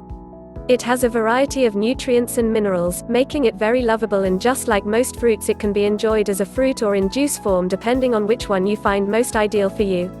Easy preparation and handling tips can help you get the very best from the fruit every time. When shopping for your fruits, choose fresh ones with green stems. Avoid those that have skin imperfections. A fresh fruit will have firm stems and leaves that are fresh and green. Remember that the fruits can be very expensive, hence the need to make sure that you get the real value for the money that you spend on them by choosing the freshest fruits you can find in the market. Cut the fruits with care. The hard skin creates risks when not handled well. The easiest way of cutting open your fruit is to use a sharp knife and cutting around the middle around the circumference, then twisting the top part open. The skin can be up to ½ an inch thick, and hence when cutting you need to make a fairly deep cut to enjoy an easy time with opening it. However, also ensure that you don't end up going too deep with the cut, since you will end up touching the insides. This kind of contact can leave your fruit bitter, considering that the outer skin is bitter. Try as much as possible to keep contact between the skin and the flesh at bay when cutting or opening your fruit. Eat the luscious fruit segments directly from the fruit as soon as you skin it, or make desserts and fruit salads to enjoy more of the fruit with other food combinations. You can also make juice using the flesh just as you would with any other fruit. You can even mix it up with other fruits for a delicious cocktail juice. If you wish to enjoy the fruit on its own, try sipping sparkling wine while at it. You will just love the eating experience. A blotchy-looking fruit or one with brown and crispy leaves is a clear indication of an old fruit. A powdery yellow skin and stem, on the other hand, is a clear indication that the fruit is overripe. Always stick with fresh-looking, green and rich-colored fruits to enjoy the very best of the tropical fruit. Wear an old clothing or apron when preparing the mangosteen fruit. You also should keep away from furniture pieces. This is because the purple juice is potent and easily creates stains that are extremely hard to get rid of. It is for this reason that the fruits are banned from some given areas, especially in Asia. Keep your unopened fruits in the refrigerator for up to 2 weeks to keep them fresh and delicious. Do you know the 5 best fruits for losing weight quickly? Losing weight naturally is always going to be your healthiest option. Instead of choosing potentially dangerous drugs or scheduling bariatric surgical procedures, you can use fruit to help you maximize the future results of natural-based weight loss efforts. When you add an abundance of healthy fruit to your diet, you can get rid of that excess fat in a matter of weeks. The fruit that you eat will help eliminate water weight, bloating and toxins that accumulate in your GI tract and bloodstream. Here are the 5 best fruits for losing weight as quickly as possible. Low carbohydrate fruit. These are the fruits that contain lots of water. Think apple, melons, peaches, papayas and nectarines. You will still provide your body with energy, but you will not be overwhelming your system with excessive amounts of sugars. The water content in melons and other low-carb fruit can help you flush out those unwanted toxins that could negatively impact your physical health. You can even lower your cholesterol when you add these fruit choices to your daily diet. High carbohydrate fruit. When you need an extra boost of healthy energy, why not choose a pear, kiwi or banana? These are fruits that are valued for their above-average carb count. In addition to supplying your body with an abundance of carbohydrates, these foods will give you a wonderful way to start the day. You can add bananas, plums, pineapple, mango, grapes or figs to your breakfast meal and have energy to spare throughout those early morning hours. If you need a pick-me-up snack in the afternoon, or just want to increase the nutritional value of lunch or dinner, then choose a high-carbohydrate fruit instead of buying a pack of chips or a sugar-laden soda. When you combine high-carbohydrate fruits with dried fruits such as raisins, apricots or dates, you will furnish your body with quality nutrition, and your digestive system will be able to break down this combination of fruits quickly. The combined dry, high-carb fruits can also work together to maintain the stability of your blood glucose. Dry fruit choices. Prunes and raisins can help keep your digestive tract functioning smoothly. There are less chances of being troubled with constipation or diarrhea when your diet includes the healthy, bulky fiber from these fruits. Research has shown that dried figs, apricots, raisins and prunes will do more than help you maintain regular bowel habits.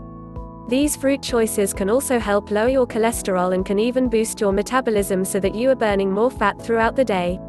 Watery fruit. Need to count calories but still want to feel full when you leave the table?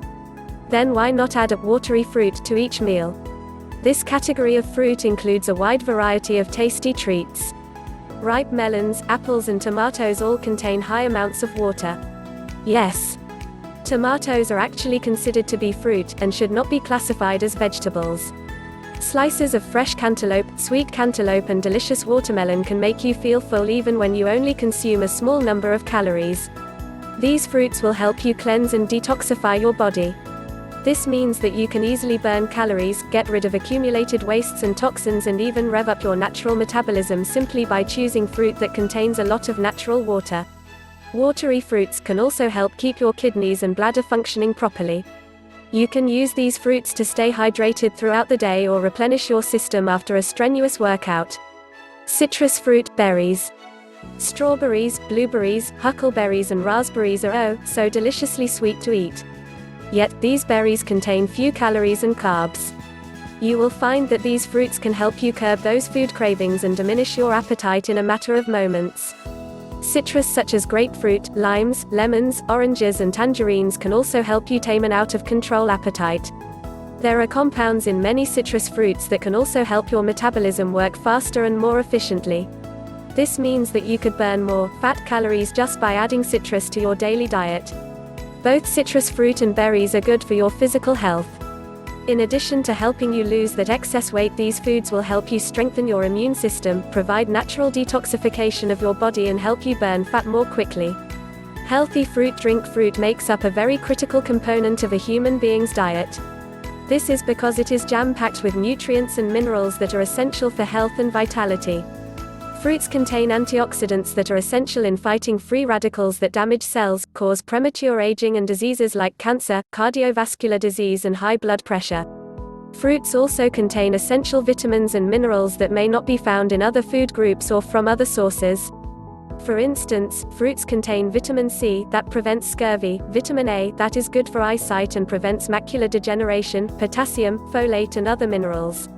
So, a healthy fruit drink is an excellent way of ensuring that you get the daily recommended amount of nutrients and minerals. This is particularly so for children who may not take time for eating the fruit itself. Having them drink a fruit drink is an easy way of getting them the nutrition that they need for their bodies to grow strong. A major advantage of a healthy fruit drink is that they do not contain near as many calories as fruit drinks typically contain. They also will have no fat, though they have a little sugar that provides energy. Fruit also contain enzymes that aid in digestion so that the pancreas is not overworked. There are numerous healthy fruit drinks that are easy to make and very delicious. The best fruit drinks can be categorized into fruit smoothies and fruit juices. Fruit smoothies are made of blended fruit that may be fresh or frozen, or both, yogurt, milk or water, ice cubes and sometimes ice cream. Juice on the other hand is made by extracting the liquid from a fruit. Therefore, a fruit smoothie and a fruit juice are different because a smoothie is made using the whole fruit, even the skin if it is edible, but when juice is made, the fruit pulp is usually gotten rid of. Between the two kinds of healthy fruit drinks, the general consensus is that the fruit smoothie is more nutritious than the fruit juice. By using the whole fruit, the smoothie contains the fiber and pulp that are necessary for healthy digestion. The fiber also ensures that the sugar found in the fruit is slowly released so that there are no sudden spikes in blood sugar levels which can cause diabetes. Smoothies are also more versatile than fruit juices when it comes to the number of ingredients that can be added to them. You can add yogurt, spinach, protein powder and any other ingredient you choose. This is because the ingredients of your healthy fruit drink are blended together so that even the solid ingredients are well integrated into the mixture. It is best to make your healthy fruit drink at home as you can control the ingredients. However, you can purchase them from health food stores and supermarkets. If you do buy them instead of making them yourself, be sure and always pay attention to the label of the fruit drinks to know all the ingredients. You should choose a drink that has no additives and is not made from concentrate. The best thing, of course, about a healthy fruit drink is that it tastes so great. How many foods do you find in life that have a delicious taste but are still good for you? Why is food hygiene so important? Food preparation process involves a lot of steps. One of the most important parts is known as food testing. This is vital because we can't deny the importance of food hygiene, whether it's a home, retail store, restaurant, or food factory. With the passage of time, more and more people are realizing the importance of food safety. Let's find out why food hygiene is of paramount importance. According to statistics, 48 million people fall sick because of food-borne illnesses, 3,000 lose their lives from food poisoning, and 128,000 are hospitalized. Given below are some common reasons why food safety is so important. 1. First of all, if the available drinks or foods are not safe, you can't have them. For instance, if water is not free of harmful elements, you may fall sick from drinking dirty water. The same rule applies to different types of food. 2. People from across the globe fall sick from contaminated food or drink on a daily basis. Food poisoning occurs because of parasites, viruses, and bacteria found in different food products. 3. There is no clear way of identifying if a food product is contaminated. The reason is that you can't detect unhealthy substances in food by using your sense of taste, smell, or see. 4. According to many reports, food poisoning may cause dehydration, gastroenteritis, or many serious problems like kidney failure. In some cases, the patients may even pass away. 5. The risk of food poisoning is greater in those who are babies, kids, the elderly, or pregnant moms. Similarly, patients of cancer, HIV infections, and other major diseases are also more prone to the effects of contaminated food. With food safety and hygiene, it's possible to prevent the multiplication of germs and bacteria, so they don't reach dangerous levels. 6. It's important to keep yourself healthy and avoid spending money on medication and regular checkups. And this is of paramount importance for companies as they lose billions of dollars because of employee downtime each year. 7. In most cases, food poisoning occurs because of poor hygiene, such as not washing hands properly before eating. Therefore, it's important to follow proper hygiene practices. In other words, hand washing is more important for those who work in kitchen. Another major cause of food poisoning is cross-contamination. This process transfers bacteria to different foods. For instance, the contaminants can transfer from raw food to products that are all set to be sold. It's important to know how bacteria and viruses spread. The idea is to find out how to prevent the spread of these unhealthy elements. Therefore, good hygiene practices are essential for both factories and common users. The food sold by these production units must be safe to eat. Long story short, these are some of the main reasons why you may want to follow food hygiene practices. Aside from this, food testing is also important to ensure what you eat is free of bacteria, viruses, and other stuff that may have a negative impact on your health and the health of your family. What are the benefits of eating sustainable seafood? As more and more doctors are recommending seafood, it has become difficult to take into consideration the sustainability and ecosystems associated with fishing. What is a sustainable fish? Does the risk associated with fishing exceed the health benefits of fish? What one should eat, raised fish or wild fish? Well, there can be a number of questions where one can get lost. So, let's understand what are the benefits of eating sustainable fishes. 1. They are healthy. Numerous sustainable fishes are high in protein, nutrients, minerals, and heart-sound omega-3s while containing low measures of destructive synthetic chemicals. Overfish fish, for example, salmon and tuna, as a general rule, contain mercury, PCBs, and contaminants. Bigger fish that are higher up on the food chain will, in general, have more elevated levels of unsafe synthetic chemicals because of bioaccumulation. Thus, sustainable seafood is pure and healthy. 2. You have to spend less money on them. Sustainable fishes such as trout and Arctic char are quite affordable, unlike salmon. You can also buy farm-raised fishes instead of expensive wild-caught fish to save your money. 3. You can consume seafood in the form of fish oil. One can gain the immense benefits of eating seafood by consuming it in the form of supplements and fish oil. The fish oil is obtained from fishes that are caught to feed humans as well as from the fishes that are caught to feed animals. Buying sustainable fish oil and supplements not only benefits your health but also benefits the ocean's ecosystems.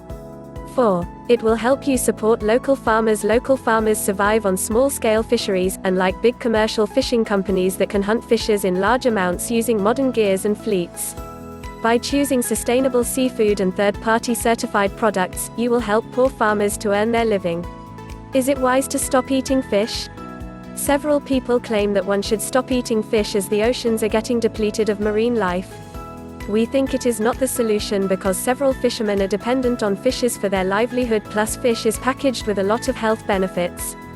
They are high in nutrients, vitamins, minerals and high quality. They contain omega-3 fatty acids, which is vital for a healthy body and reduces the risk of disease such as heart attacks. They boost brain health, prevent depressions, reduce the risk of autoimmune diseases, and can improve sleep quality and many more. Fish is a delicious food having a lot of health benefits. So, instead of taking a drastic step, you must take a certain step that can benefit both the environment's being and human health. The best way to achieve this is to start looking for sustainable seafood. How to check if the seafood you are buying is sustainable or not. Sustainable fish has become an intriguing issue in the previous decade because of worries of overfishing and seabed harming fishing practices. For fish to be described as sustainable, numerous elements are considered, like what sort of feed is given to the fish if it is cultivated, raised, ecological effect of fishing, angling strategies, and current stock of the fish, etc. There are numerous sustainable seafood certifications and programs that work in collaboration with fisheries, farms, and companies to promote sustainable seafood practices and to guarantee a protected, solid and responsible fish supply. You can check for these certifications when you are going to buy groceries. You can also look in for sustainability options when you are going to eat at a nearby restaurant. According to the report of the International Union for Conservation on Wild Fishes, more than 85% of the world's fisheries are completely misused. So, picking reasonably cultivated fish lessens the weight on wild fisheries and permits them to reproduce. At last, seafood is a wonderful source of protein, omega-3 fatty acids, but to create the right balance among the fish, humans, and oceans, nothing is better than opting for sustainable seafood choices. How to test food quality at home. Finding out the quality of the food that you are consuming is very important. Foods may be contaminated or adulterated with a foreign substance. These substances can make you sick and unhealthy. Difference between contamination and adulteration. Contamination and adulteration involve some foreign substance in the food. However, there is a difference between the two. Contamination means that the addition of a foreign substance was unintentional, while in adulteration you intentionally add the substance. Adulteration generally involves removing the superior quality ingredient with the inferior quality ingredient. It is in a sense dilution of the food. Adulteration can lead to some serious health hazards. So it becomes important to understand the quality of the food. You can use your senses to detect if something is wrong with your food. For example, if you see a fuzzy fruit, then it is a sign of spoilage. Similarly, a canned product can be called spoiled if the can is not in proper shape. Likewise, you can use your sensory organs to detect many adulterants in the food. For example, you can easily examine the addition of papaya seeds in black pepper seeds. However, it is not always possible to identify them so easily. Sometimes the food may look of superior quality but very harmful substance may be used for adulteration. To make this distinction you need some form of analysis. Some basic analysis can easily be done at home or in the school lab. For example, you can easily identify the addition of water in milk, the addition of colors in sugar, addition in beverages, etc. These basic tests are used to identify the presence or absence of the adulterant. Need of intermediate tests. However, you may be required to step further and use the intermediate test to better check the quality of food. These intermediate tests would require more advanced instruments and skills. The basic tests could only tell about the presence and absence, however, intermediate tests can tell you the amount of adulterants in the food. You might have heard about the Mobile Food Testing Laboratory. It is an example of an intermediate testing service. They have basic types of equipment to find out adulteration in milk and other dairy products. They can perform about 23 tests for you. Need of advanced tests. At times your food may be adulterated in very low quantity. But even this low quantity can be hazardous for your health. If you want very specific information about the adulterants in your food, you can opt for advanced tests. Advanced tests are conducted by highly specialized technicians in a state-of-the-art lab. For example, if you want to find out the botanical and geographical information of your honey, you can go to these labs. These labs use sophisticated tools that can detect even small levels of adulterants in your food. If your food passes tests in these labs, then you can be absolutely sure that your food is of very high quality. If you are only concerned about the basic level, then you can use the Food Safety Magic Box. It is a food testing kit for home that can give you somewhat fair information about the quality of the food you are consuming. Do you know where does your seafood come from? Sea provides us a lot of things. Food, livelihood, entertainment, and sailing are a few of them. You may imagine the usual scene of fishermen with their nets when you hear the term seafood, but things have changed now. Commercial companies have been employing high-technology equipment to track and catch the fishes in the oceans. High-technology equipment helps them catch a large number of fishes and other marine animals. But this is causing a serious impact on the ocean ecosystem. Fishes that are in high demand such as salmon, tuna and several others are hunt more. This results in the decline of these varieties in several parts of the world. This also includes some endangered and protected species. Another problem associated with modern fishing is bycatch. The fishing industry uses the term bycatch to represent those unwanted fishes that come along with the target fishes. As these fishes are undesirable, they are thrown back into the sea dead or alive. With the growing competition and the demand, the situation is becoming worse day by day. Fortunately, several individuals and non-profit organizations have joined the sustainable seafood movement started in 1990 to save the oceans. However, their contributions alone would not be enough to change the current situation. Everyone has to take responsibility and perform the necessary things. Now what should you do? Well, you can do a lot of things. Being a consumer, the first thing you can do is to buy sustainable seafood. Brands and companies that provide sustainable seafood take into concern issues such as overfishing, bycatch that are seriously damaging the ocean ecosystem. They follow certain rules and standards set by international communities such as FAQ. This includes certain practices such as no target stocking, use of selective fishing gear, no bycatch, etc. You can also drive the market for sustainable seafood by demanding sustainable seafood from local restaurants. The consumer can eat those fishes that are caught locally or that are lower in the food chain such as codfish. It would be great to educate yourself on endangered species and avoid eating them. You can also go with farm fishes. These fishes are raised in a closed environment or a pond. It doesn't matter where you are thinking to buy your fish from, but make sure that it is posing minimum effect on the nearby habitat. Whether the fishes are placed in the open ocean or raised in a pond, the structure should be built in harmony with the environment. Fruits for diabetics. Learn which fruits diabetics should eat and how to eat them. Should diabetics eat fruit? This is a tricky question. On the one hand, most of the calories in fruit come from carbohydrates, which of course is something diabetics have to watch very closely or their blood sugar may spike. Additionally, most fruits have a high glycemic index compared to low-carb, high-protein foods. On the other hand, some fruits are extremely high in antioxidants, vitamins, minerals, and fiber if eaten in their unadulterated raw form. There is no question that fiber helps regulate blood sugar. Scientific studies are rapidly proving the powerful health benefits of antioxidants. These include antioxidants that help regulate insulin and help our cells become more sensitive to insulin, i.e., they help reverse diabetes. They also include antioxidants that help fight off health complications that diabetics are more susceptible to, including heart disease, premature aging, stroke, and cancer. The pectin found in apples has been shown to improve glucose metabolism. Early studies show grapefruit can also lower blood sugar. My take on this is that most diabetics should eat fruit, but they should be very prudent about how they go about it.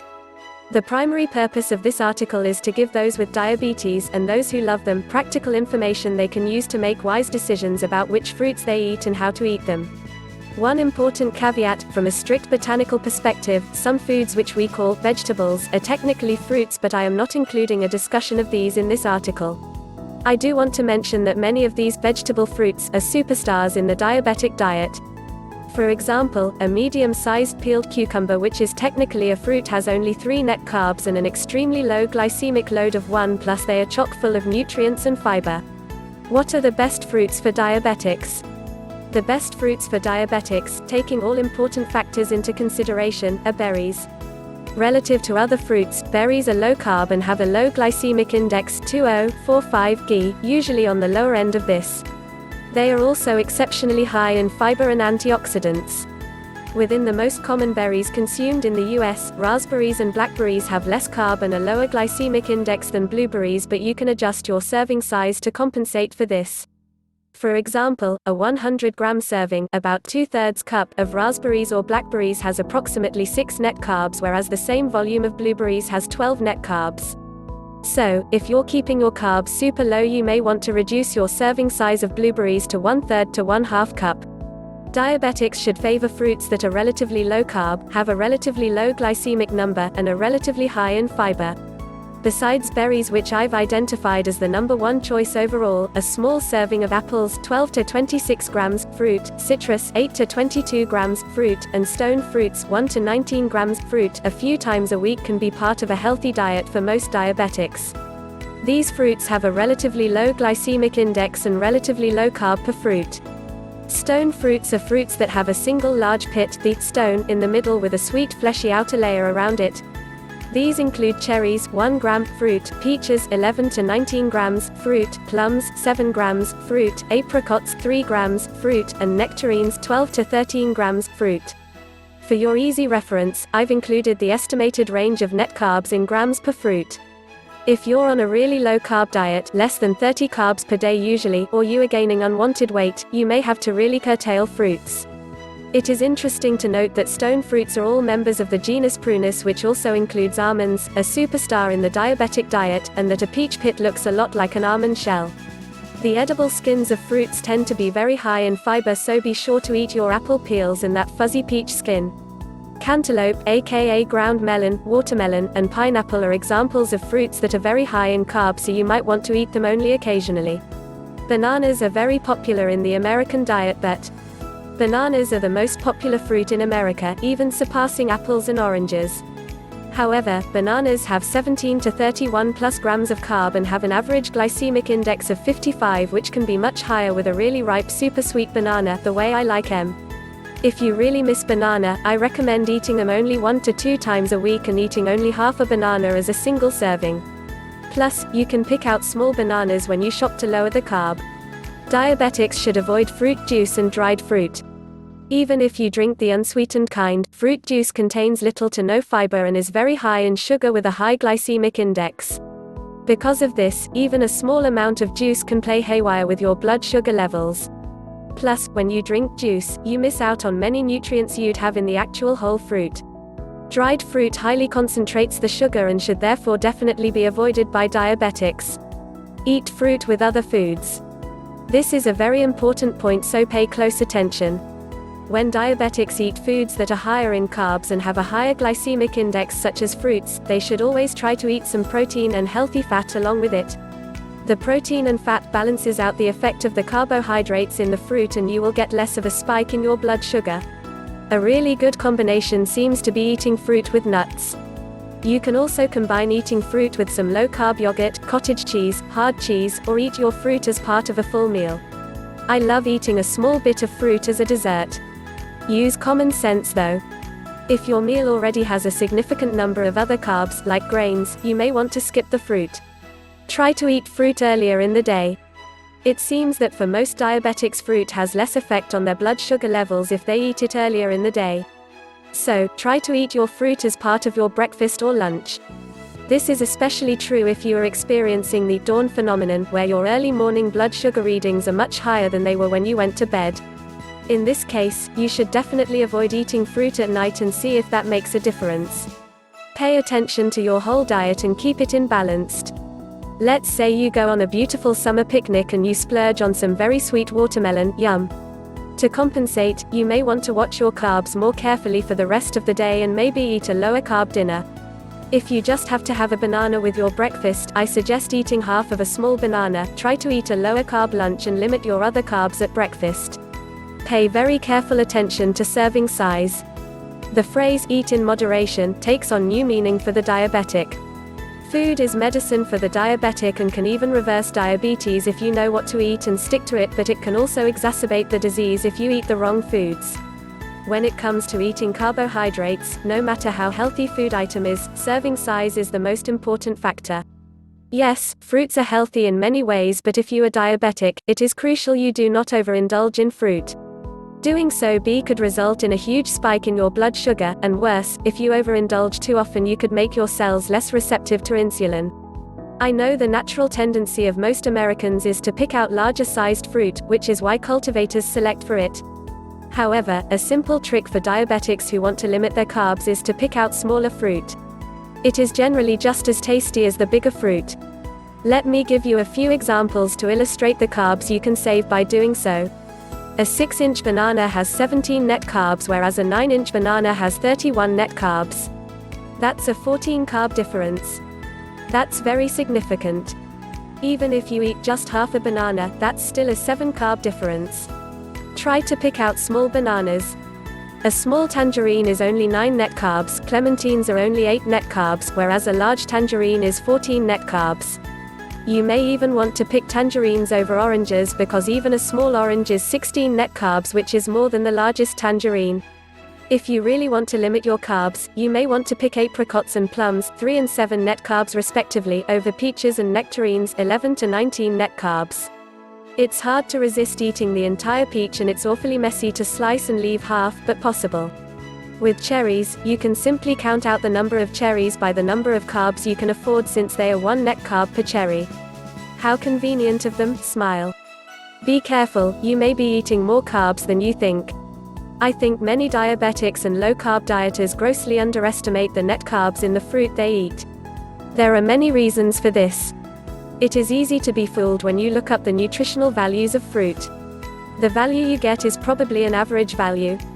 The average may not be as big or as ripe as the fruit you are actually eating.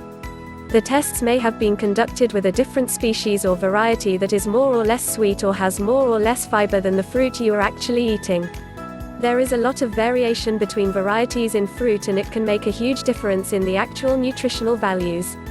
Even if you are comparing the exact same variety, species, your fruit may have been grown in a different soil type. Bottom line, you need to take the nutrition values you find for fruit with a grain of salt and be very aware that the values can vary greatly, much more so than with other types of foods like meat and dairy. Cultivators and food science geeks play with genetics of fruits in an effort to make us, the sugarophilic supersize that please consumers that we are, happy. I've read that the sugar content in cantaloupe doubled between 1950 and 1999. The values for fruit in the USDA food database were recently updated because they were so underestimated because fruits have gotten so much bigger and sweeter.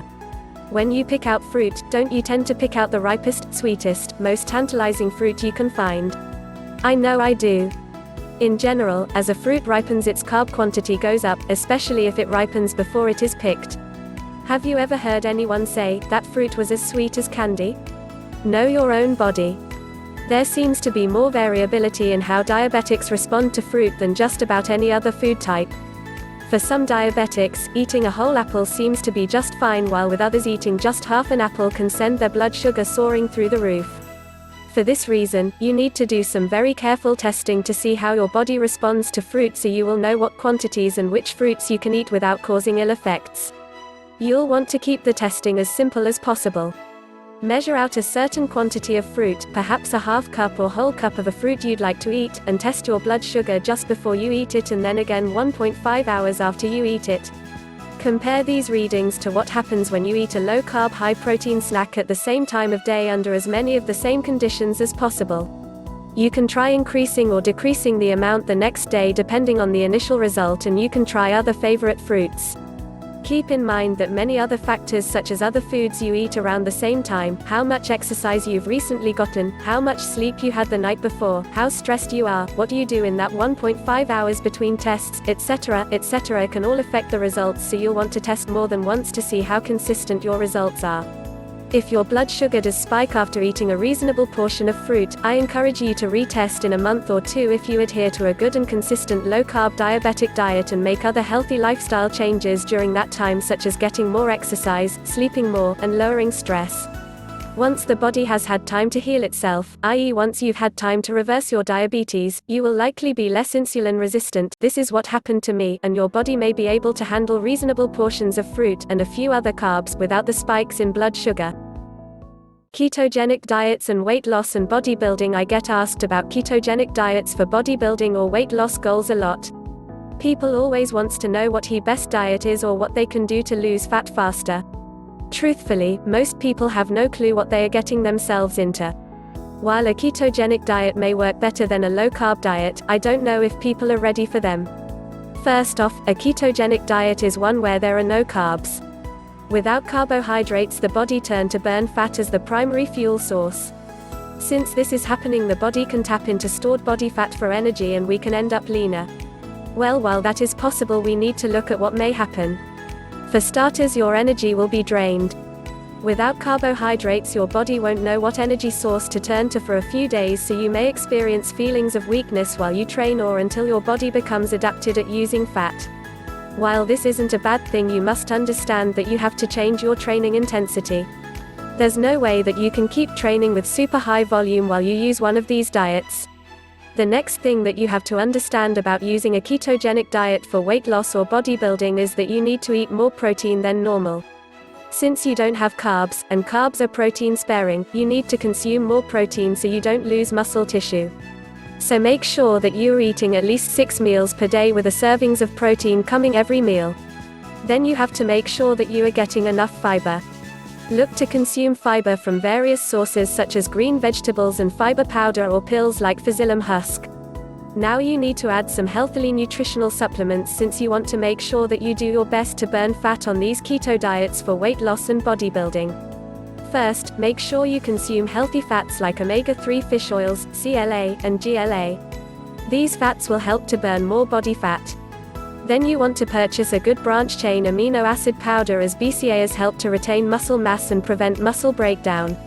Ketogenic diets for managing type 2 diabetes. Ketogenic diets have been in use since 1924 in pediatrics as a treatment for epilepsy. A ketogenic keto diet is one that is high in fat and low in carbs.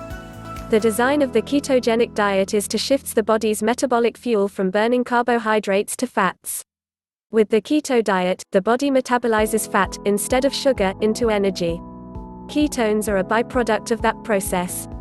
Over the years, ketogenic diets have been used to treat diabetes. One justification was that it treats diabetes at its root cause by lowering carbohydrate intake, leading to lower blood sugar, which in turn lowers the need for insulin, which minimizes insulin resistance and associated metabolic syndrome. In this way, a ketogenic diet may improve blood glucose sugar levels while at the same time reducing the need for insulin. This point of view presents keto diets as a much safer and more effective plan than injecting insulin to counteract the consumption of high carbohydrate foods. A keto diet is actually a very restrictive diet. In the classic keto diet, for example, one gets about 80% of caloric requirements from fat and 20% from proteins and carbohydrates. This is a marked departure from the norm where the body runs on energy from sugar derived from carbohydrate digestion, but by severely limiting carbohydrates, the body is forced to use fat instead.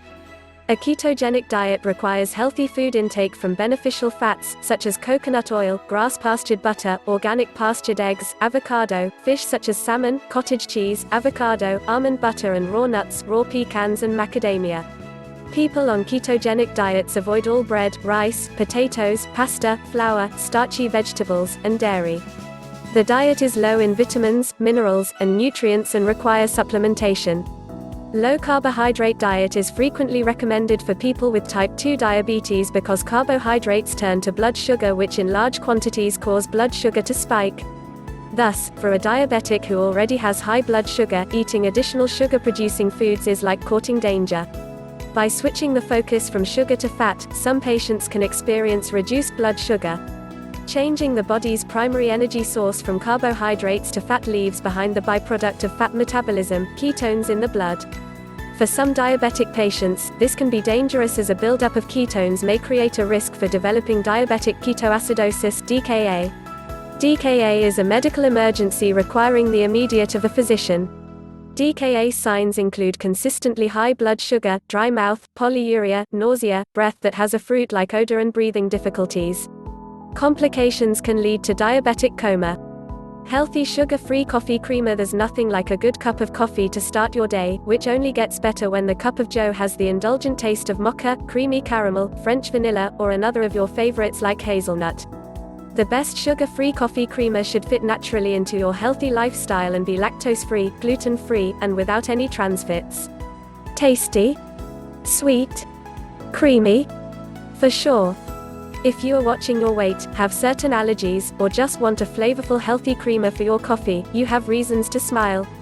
Today's dairy alternatives have no high fructose corn syrup, no artificial colors, flavors, and no hydrogenated soybean oils. Instead, they are keto-friendly and cholesterol-free.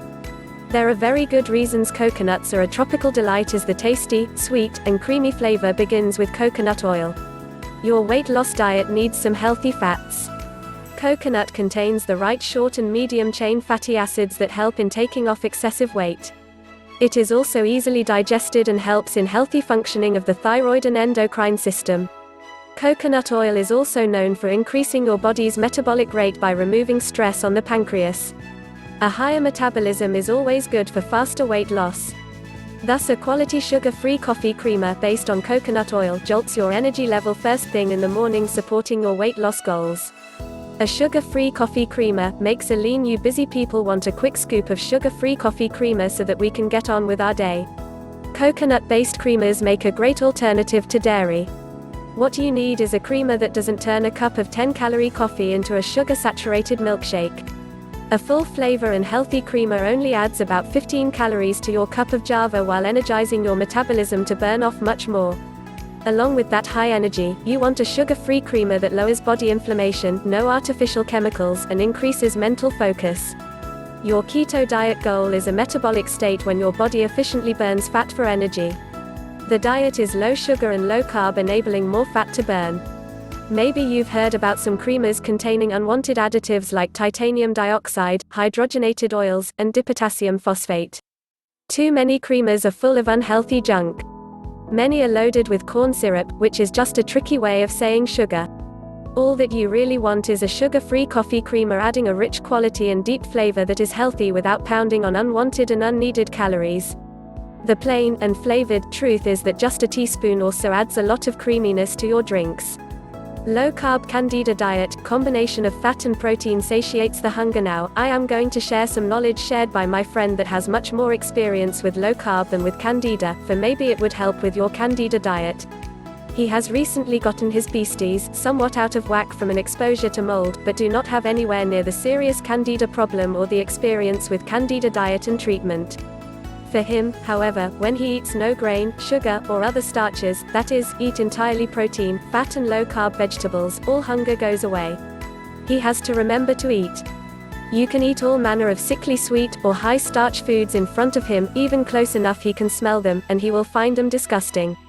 It takes him about 4 days to get to this stage. For breakfast, he eats 3 eggs, soft scrambled in butter. Or sometimes Keto Crisp cereal, which is soy, with whipping cream instead of milk, and a little Splenda, or Keto shakes with whole milk yogurt in them, and some whipping cream to add fat so that he doesn't need to eat until long after the lunch crowds are gone. He doesn't seem to have a problem with cream, although other folks can't tolerate any dairy at all. Sometimes, he eats leftover meat from the night before, but mostly one of the above 3. He would guess that if you are starving when you don't eat grains, it means perhaps you still believe that fat is bad. It is the combination of fat and protein which satiates the hunger, and carries you to the next meal. Can you eat eggs? What exactly did you eat when you stopped eating complex carbs? Was it enough protein and fat? Another suggestion might be an allergy to nuts. My friend can't eat peanuts at all, and if he eats almonds too often, he would have skin rash problems from them as well. 5 reasons why you are not losing weight on a ketogenic diet. When you are in ketosis, your body burns fat and uses it for energy in an efficient manner. This process makes the keto diet an ideal choice for those who are looking for an easy way of losing weight. However, if you are following this diet and are not losing weight, chances are that you are not in ketosis. Given below are some common reasons for not losing weight on the ketogenic diet. 1. Not reaching ketosis. Typically, most keto dieters don't lose weight because they don't achieve ketosis. And the reason that they don't achieve ketosis is that they don't reduce their carb intake. According to experts, your carb intake should be only 5 to 10% of your caloric intake. Most keto diets require dieters to reduce at least 20 grams of carbs per day. And that's why they may not be able to burn fat. You can buy a home testing kit and use the test strips to find out if your urine contains ketones. If the test result is positive, you are in ketosis. 2. Consuming a lot of protein. Most low-carb diets do allow some amount of protein. If you think a keto diet refers to a high-protein, low-carb diet, you need to think again.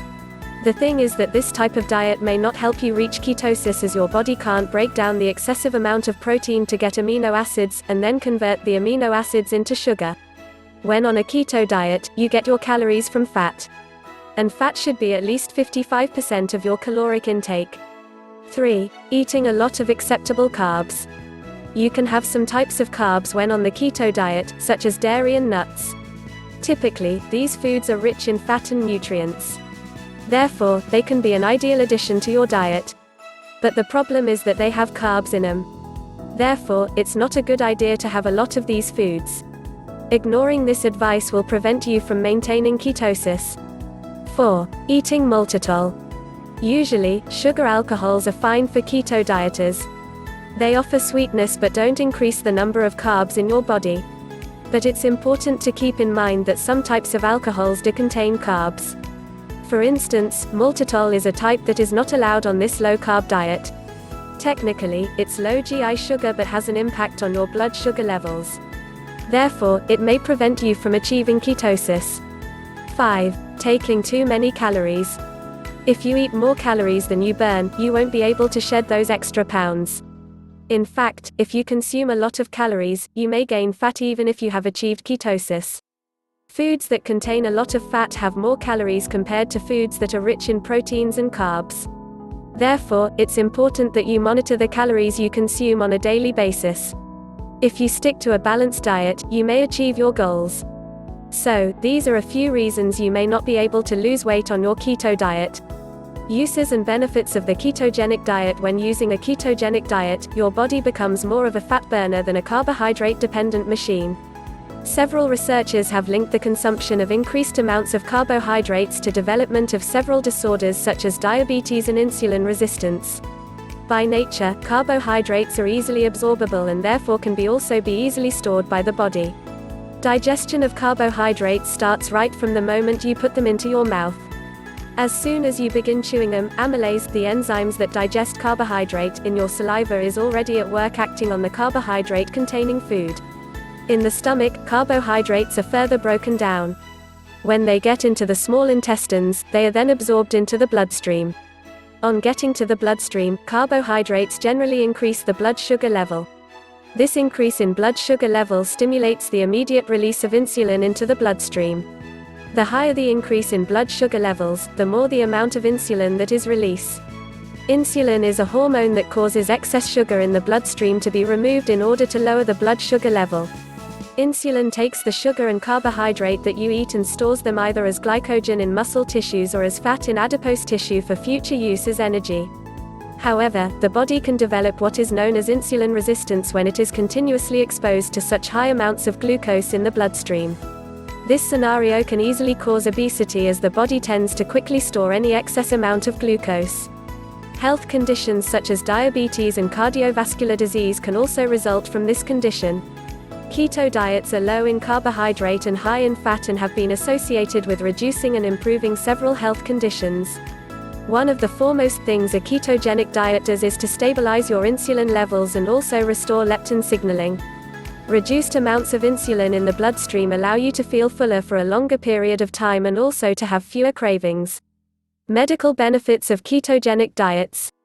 The application and implementation of the ketogenic diet has expanded considerably. Keto diets are often indicated as part of the treatment plan in a number of medical conditions. Epilepsy. This is basically the main reason for the development of the ketogenic diet. For some reason, the rate of epileptic seizures reduces when patients are placed on a keto diet. Pediatric epileptic cases are the most responsive to the keto diet. There are children who have experienced seizure elimination after a few years of using a keto diet. Children with epilepsy are generally expected to fast for a few days before starting the ketogenic diet as part of their treatment. Cancer. Research suggests that the therapeutic efficacy of the ketogenic diets against tumor growth can be enhanced when combined with certain drugs and procedures under a press-pulse paradigm. It is also promising to note that ketogenic diets drive the cancer cell into remission. This means that keto diets starves cancer to reduce the symptoms. Alzheimer's disease. There are several indications that the memory functions of patients with Alzheimer's disease improve after making use of a ketogenic diet. Ketones are a great source of alternative energy for the brain, especially when it has become resistant to insulin. Ketones also provide substrates, cholesterol, that help to repair damaged neurons and membranes. These all help to improve memory and cognition in Alzheimer patients. Diabetes. It is generally agreed that carbohydrates are the main culprit in diabetes. Therefore, by reducing the amount of ingested carbohydrate by using a ketogenic diet, there are increased chances for improved blood sugar control. Also, combining a keto diet with other diabetes treatment plans can significantly improve their overall effectiveness. Gluten allergy. Many individuals with gluten allergy are undiagnosed with this condition. However, following a ketogenic diet showed improvement in related symptoms like digestive discomforts and bloating. Most carbohydrate-rich foods are high in gluten. Thus, by using a keto diet, a lot of the gluten consumption is reduced to a minimum due to the elimination of a large variety of carbohydrates. Weight loss. This is arguably the most common, intentional use of the ketogenic diet today. It has found a niche for itself in the mainstream dieting trend. Keto diets have become part of many dieting regimens due to its well-acknowledged side effect of aiding weight loss. Though initially maligned by many, the growing number of favorable weight loss results has helped the ketogenic to better embraced as a major weight loss program. Besides the above medical benefits, ketogenic diets also provide some general health benefits, which include the following. Improved insulin sensitivity. This is obviously the first aim of a ketogenic diet. It helps to stabilize your insulin levels, thereby improving fat burning. Muscle preservation. Since protein is oxidized, it helps to preserve lean muscle. Losing lean muscle mass causes an individual's metabolism to slow down, as muscles are generally very metabolic. Using a keto diet actually helps to preserve your muscles while your body burns fat. Controlled pH and respiratory function. A keto diet helps to decrease lactate, thereby improving both pH and respiratory function. A state of ketosis therefore helps to keep your blood pH at a healthy level. Improved immune system. Using a ketogenic diet helps to fight off aging antioxidants while also reducing inflammation of the gut, thereby making your immune system stronger. Reduced cholesterol levels. Consuming fewer carbohydrates while you are on the keto diet will help to reduce blood cholesterol levels. This is due to the increased state of lipolysis. This leads to a reduction in LDL cholesterol levels and an increase in HDL cholesterol levels. Reduced appetite and cravings. Adopting a ketogenic diet helps you to reduce both your appetite and cravings for calorie-rich foods. As you begin eating healthy, satisfying, and beneficial high-fat foods, your hunger feelings will naturally start decreasing. The ketogenic diet. For many people, the ketogenic diet is a great option for weight loss. It is very different and allows the person on the diet to eat a diet that consists of foods that you may not expect. So the ketogenic diet, or keto, is a diet that consists of very low carbs and high fat. How many diets are there where you can start your day off with bacon and eggs, loads of it, then follow it up with chicken wings for lunch and then steak and broccoli for dinner? That may sound too good to be true for many. Well, on this diet this is a great day of eating and you followed the rules perfectly with that meal plan. When you eat a very low amount of carbs, your body gets put into a state of ketosis. What this means is your body burns fat for energy. How low of an amount of carbs do you need to eat in order to get into ketosis? Well, it varies from person to person, but it is a safe bet to stay under 25 net carbs. Many would suggest that when you are in the induction phase, which is when you are actually putting your body into ketosis, you should stay under 10 net carbs. If you aren't sure what net carbs are, let me help you. Net carbs are the amount of carbs you eat minus the amount of dietary fiber. So if on the day you eat a total of 35 grams of net carbs and 13 grams of dietary fiber, your net carbs for the day would be 22. Simple enough, right? So besides weight loss, what else is good about keto? Well, many people talk about their improved mental clarity when on the diet. Another benefit is having an increase in energy. Yet another is a decreased appetite. One thing to worry about when going on the ketogenic diet is something called keto flu. Not everyone experiences this, but for this that do it can be tough. You will feel lethargic and you may have a headache. It won't last very long. When you feel this way, make sure you get plenty of water and rest to get through it. If this sounds like the kind of diet you would be interested in, then what are you waiting for? Dive headfirst into keto. You won't believe the results you get in such a short amount of time. What is the best diet for losing weight and fat? We have all heard about those fad diets like the grapefruit diet or the apple diet. I am here to tell you diets that work. All of those diets are fad, crash, stupid diets. A real diet contains a mix of muscle-building protein, energy-filling carbs, and healthy fats for your heart.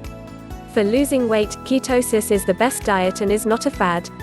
In a keto diet, one would eat lots of protein and fats and little carbohydrates to get their body in a state of ketosis. Since there is no more glycogen in your body, from the lack of carbohydrates, your body will build ketone bodies from your fat tissues to fuel your body and your brain. As long as you are eating enough protein, you will preserve your muscle and lose pounds of fat easy. Getting into ketosis takes about 3 to 7 days depending on your current glycogen storage. Ketosis feels odd at first because you will be lethargic and may experience headaches and even nausea. However, these symptoms go away. You will also drop lots of weight at first because of water weight. Typical foods on a keto diet include nuts, whey protein, eggs, bacon, sausage, olive oil, butter, salmon, etc., anything that contains a high amount of protein and fats and no carbs. A vitamin pill is often taken in a keto diet since you can't eat much vegetables. However, you can eat at least one bowl of salad. It takes strong willpower to stay on keto because if you cheat once or eat something bad, your body will be out of ketosis. A process that took 3 to 7 days now has to be redone. In short, keto is the best short-term diet you can do for cutting. The ketogenic diet, ultimate fat loss diet. The keto diet. What is the keto diet? In simple terms, it's when you trick your body into using your own body fat as its main energy source instead of carbohydrates. The keto diet is a very popular method of losing fat quickly and efficiently. The science behind it. To get your body into a ketogenic state, you must eat a high-fat diet and low protein with no carbs or hardly any. The ratio should be around 80% fat and 20% protein. This will be the guideline for the first 2 days. Once in a ketogenic state, you will have to increase protein intake and lower fat. Ratio will be around 65% fat, 30% protein and 5% carbs. Protein is increased to spare muscle tissue. When your body intakes carbohydrates, it causes an insulin spike, which means the pancreas releases insulin, helps store glycogen, amino acids and excess calories as fat. So common sense tells us that if we eliminate carbs, then the insulin will not store excess calories as fat. Perfect. Now your body has no carbs as our energy source, your body must find a new source. Fat. This works out perfectly if you want to lose body fat. The body will break down the body fat and use it as energy instead of carbs. This state is called ketosis. This is the state you want your body to be in. Makes perfect sense if you want to lose body fat while maintaining muscle. Now to the diet part and how to plan it. You will need to intake at least 1 gram of protein per pounds of lean mass. This will help in the recovery and repair of muscle tissue after workouts and such. Remember the ratio? 65% fat and 30% protein. Well, if you weight 150 pounds of lean mass, which means 150 grams of protein a day. x4 amount of calories per gram of protein, that is 600 calories. The rest of your calories should come from fat. If your caloric maintenance is 3000, you must eat around 500 less, which would mean that if you need 2500 calories a day, around 1900 calories must come from fats. You must eat fats to fuel your body, which in return will also burn off body fat. That is the rule of this diet, you must eat fats. The advantage to eating dietary fats in the keto diet is that you will not feel hungry. Fat digestion is slow, which works to your advantage and helps you feel full. You will be doing this Monday to Friday and then carb up on the weekend. After your last workout on Friday, this is when the carb up starts. You must intake a liquid carbohydrate along with your whey shake post-workout. This helps create an insulin spike and helps get the nutrients your body desperately needs for muscle repair and growth and refill glycogen stores. During this stage, carb up, eat what you want: pizzas, pasta, crisps, ice cream. Anything. This will be beneficial for you because it will refuel your body for the upcoming week as well as restoring your body's nutrient needs. Once Sunday starts, it's back to the no-carb, high-fat, moderate protein diet. Keeping your body in ketosis and burning fat as energy is the perfect solution. Another advantage to ketosis is once you get into the state of ketosis and burn off the fat, your body will be depleted of carbs. Once you load up with carbs, you will look as full as ever, with less body fat. Which is perfect for them occasions on weekends when you go to the beach or parties. Now let's recap on the diet. Must enter the state of ketosis by eliminating carbs from the diet while intaking high-fat, moderate, low protein. Must intake fiber of some sort to keep your pipes as clear as ever, if you know what I mean. Once in ketosis, protein intake must be at least that of a gram of protein per pound of lean mass. That is pretty much it. It takes dedication to no eat carbs throughout the week, as a lot of foods have carbs, but remember, you will be rewarded greatly for your dedication. You must not stay in the state of ketosis weeks on end, as it is dangerous and will end up with your body turning to use protein as a fuel source, which is a no-no. Hope it's helped and good luck dieting. Ketogenics, a real answer to permanent weight loss and achieving a healthy lifestyle. In the United States, obesity epidemic continues to rise. We have 38% of our adult population are considered obese. Another 33% of persons are considered overweight. This is according to the Centers for Disease Control and Prevention. The numbers are even higher for women. Women, because of our childbearing bodies, have other female-related factors we must contend with. Elevated estrogen levels and different female hormones have our bodies already at a higher fat percentage. Obesity is medically defined as having a body index (BMI) of more than 30%. Personally, I have dieted almost my entire adult life. I'm now over the age of 50. I began to look for a better way to approach food. A ketogenic is a diet known as a very low-carb diet. It is a high-fat, moderate protein and low-carb intake diet. It turns your body into a fat-burning machine. There is a much more scientific explanation, but basically you force your body to produce ketones in the liver to be used for energy. On the opposite end, eating foods high in carbs and sugars, your body will produce glucose and raise insulin levels. Although ketogenics is new to many, it has been around as early as 1920s. Many studies have been published in the American Journal of Clinical Nutrition. Studies concluded documented weight loss and participants were able to consume less food. The Mayo Clinic has confirmed the keto lifestyle can have a healthful effect on serious health conditions, like cardiovascular diseases and diabetes. It improves levels of HDL cholesterol. To enter into ketosis, you need to reduce your carbs to under 50 grams a day. Ideally 25 to 30 carbs max. Your fat intake should be about 75% of your meals and about 15% protein. It varies from person to person, but with consistency you should be able to get into ketosis within 3 to 14 days. When you consume high amount of carbohydrates, your metabolism spends most of the time burning carbs for fuel. You never get to burn stored fat. If you decrease the amount of available carbs, your body must switch to burning your fat. 7 tips for getting into ketosis. 1. Minimize your carb intake to 25 to 50 net carbs a day. 2. Include coconut oil in your diet. 3. Ramp up your physical activity. 4. Increase healthy fats. 5. Short periods of fasting. 6. Maintain protein intake. 7. Test ketones levels. If you are considering these dietary changes, it is always recommended that you check with your physician. Keto is a lifestyle change. You are changing the way you eat. In order for you to gain success, you should be consistent and consider the long-term consequences. How the ketogenic diet works in weight loss. Ketogenic diets force the body to enter into a state called ketosis. The body generally makes use of carbohydrate as its primary source of energy. This owes to the fact that carbohydrates are the easiest for the body to absorb. However, should the body run out of carbohydrates, it reverts to making use of fats and protein for its energy production. Essentially, the body has a sort of energy hierarchy which it follows. Firstly, the body is programmed to use carbohydrate as energy fuel when it is available. Secondly, it will revert to using fats as an alternative in the absence of adequate supply of carbohydrate. Lastly, the body will turn to proteins for its energy provision when there is an extreme depletion of its carbohydrate and fat stores. However, breaking down proteins for energy provision leads to a general loss of lean muscle mass. The ketogenic diet does not fully depend on the calories in, calories out model. This is because the composition of those calories matters due to the hormonal response of the body to different macronutrients. However, there are two schools of thought in the keto community.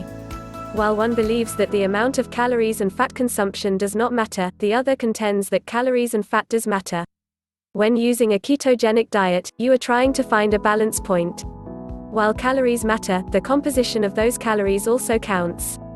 In a ketogenic diet, the most important factor of the composition of those calories is the balance of fat, protein and carbohydrates and how each affects insulin levels.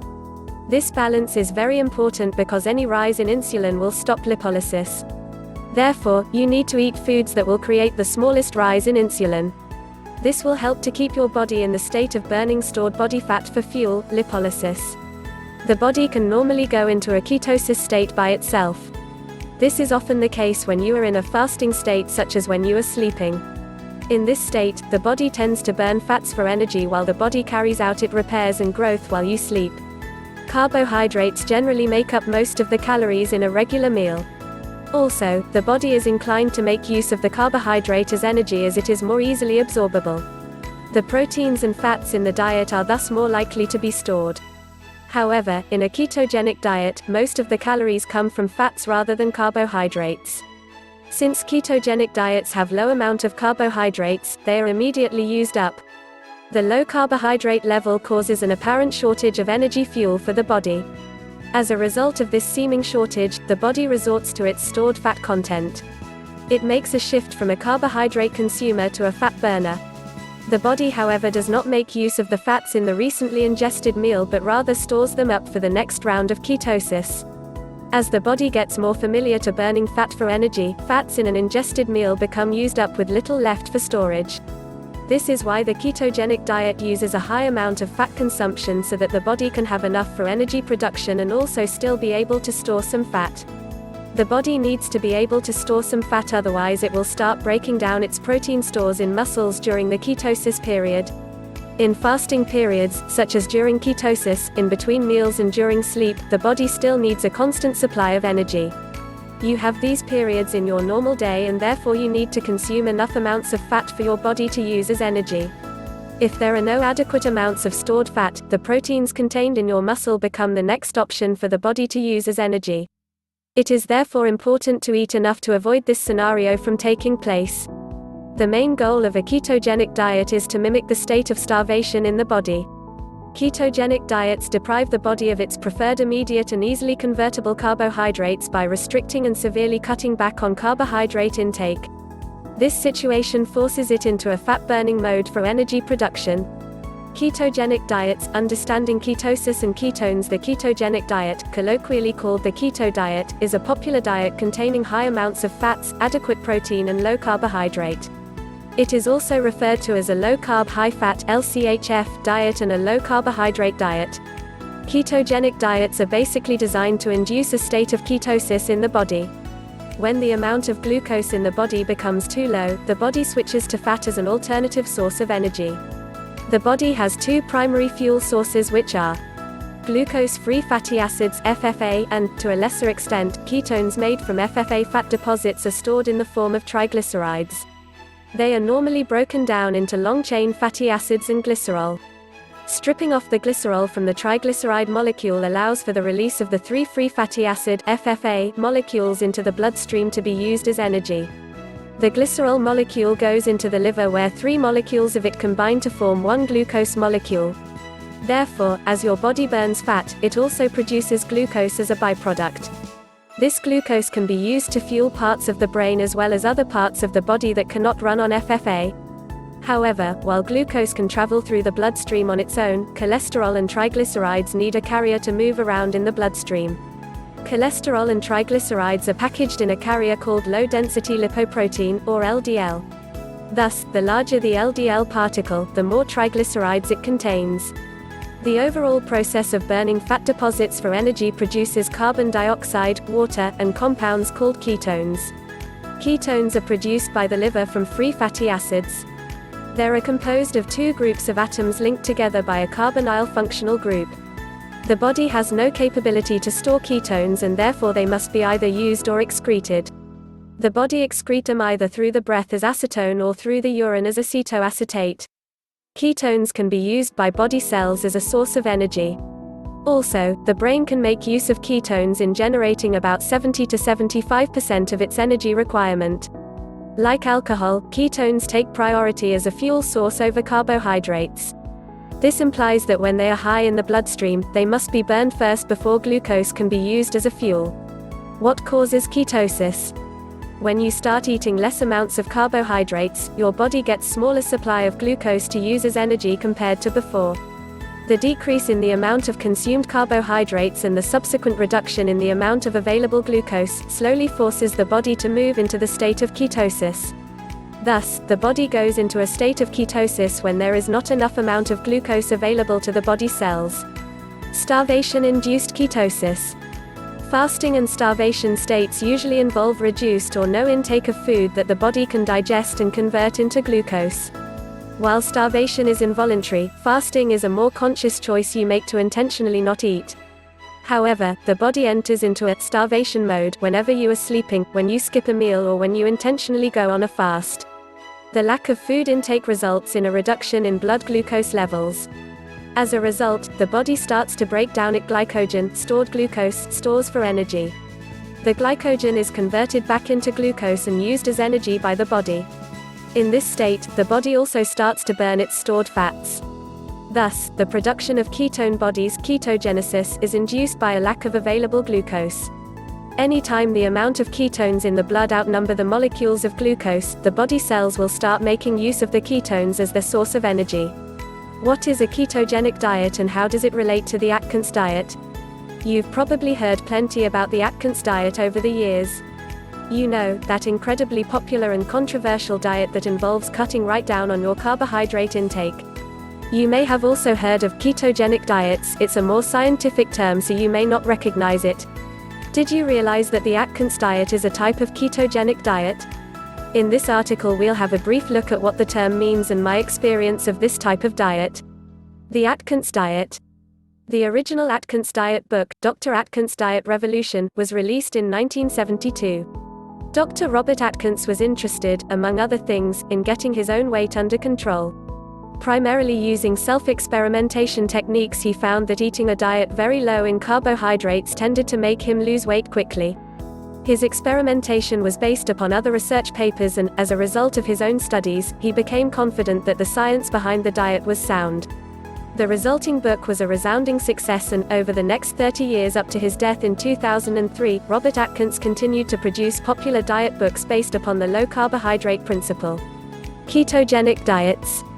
Some would argue that only the first phase of the Atkins diet is ketogenic, but it's very clear that this element is central to the whole diet.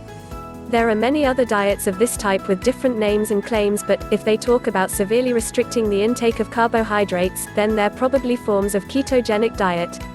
The process of ketosis is quite complicated and would take some time to describe, but, in essence, it works because cutting down on carbs restricts the amount of blood glucose available to trigger the insulin response. Without a triggering of the glucose-insulin response, some hormonal changes take place which cause the body to start burning its stores of fat as energy. This also has the interesting effect of causing your brain to be fueled by what are known as ketone bodies, hence ketogenic, rather than the usual glucose. The whole process is really quite fascinating and I recommend that you read up on it. Controversy. All forms of ketogenic diet are controversial. Most of the debate surrounds the issue of cholesterol and whether ketogenic diets increase or decrease the levels HDL, good cholesterol, and/or increase or decrease LDL, bad cholesterol. The number of scientific studies is increasing year on year, and it is certainly possible to point to strong cases on both sides of the argument. My conclusion, and this is only my opinion, is that one could equally make the case that a carbohydrate-laden diet has negative effects on cholesterol, and I think that, on balance, a ketogenic type diet is more healthy than a carbohydrate-heavy one. Interestingly, there isn't so much controversy about whether ketogenic diets work or not. It's widely accepted that they do. It's mostly about how they work and whether that is good, bad, indifferent from a health perspective. My experience. I too am a bit of a self-experimenter. I know this approach isn't for everyone and it does carry an element of risk. I've experimented with a ketogenic diet for around 8 years now. I sometimes lapse, mostly during holidays, but I always return to the diet as part of my day-to-day routine. I find that I can easily lose the several extra pounds that I put on during the holidays within around 2 weeks of starting up the keto diet again. I suppose it helps that I really enjoy the type of food I get to eat by following this regimen. Many of the foods I like are quite high in protein and fat. I do miss carbohydrate-rich foods such as pizza and pasta, but I think that loss is outweighed by the benefit of being able to eat rich food and still keep my weight under control. It goes without saying that I have to avoid sugary foods, but I don't have much of a sweet tooth and I can still enjoy things like good dark chocolate, in moderation.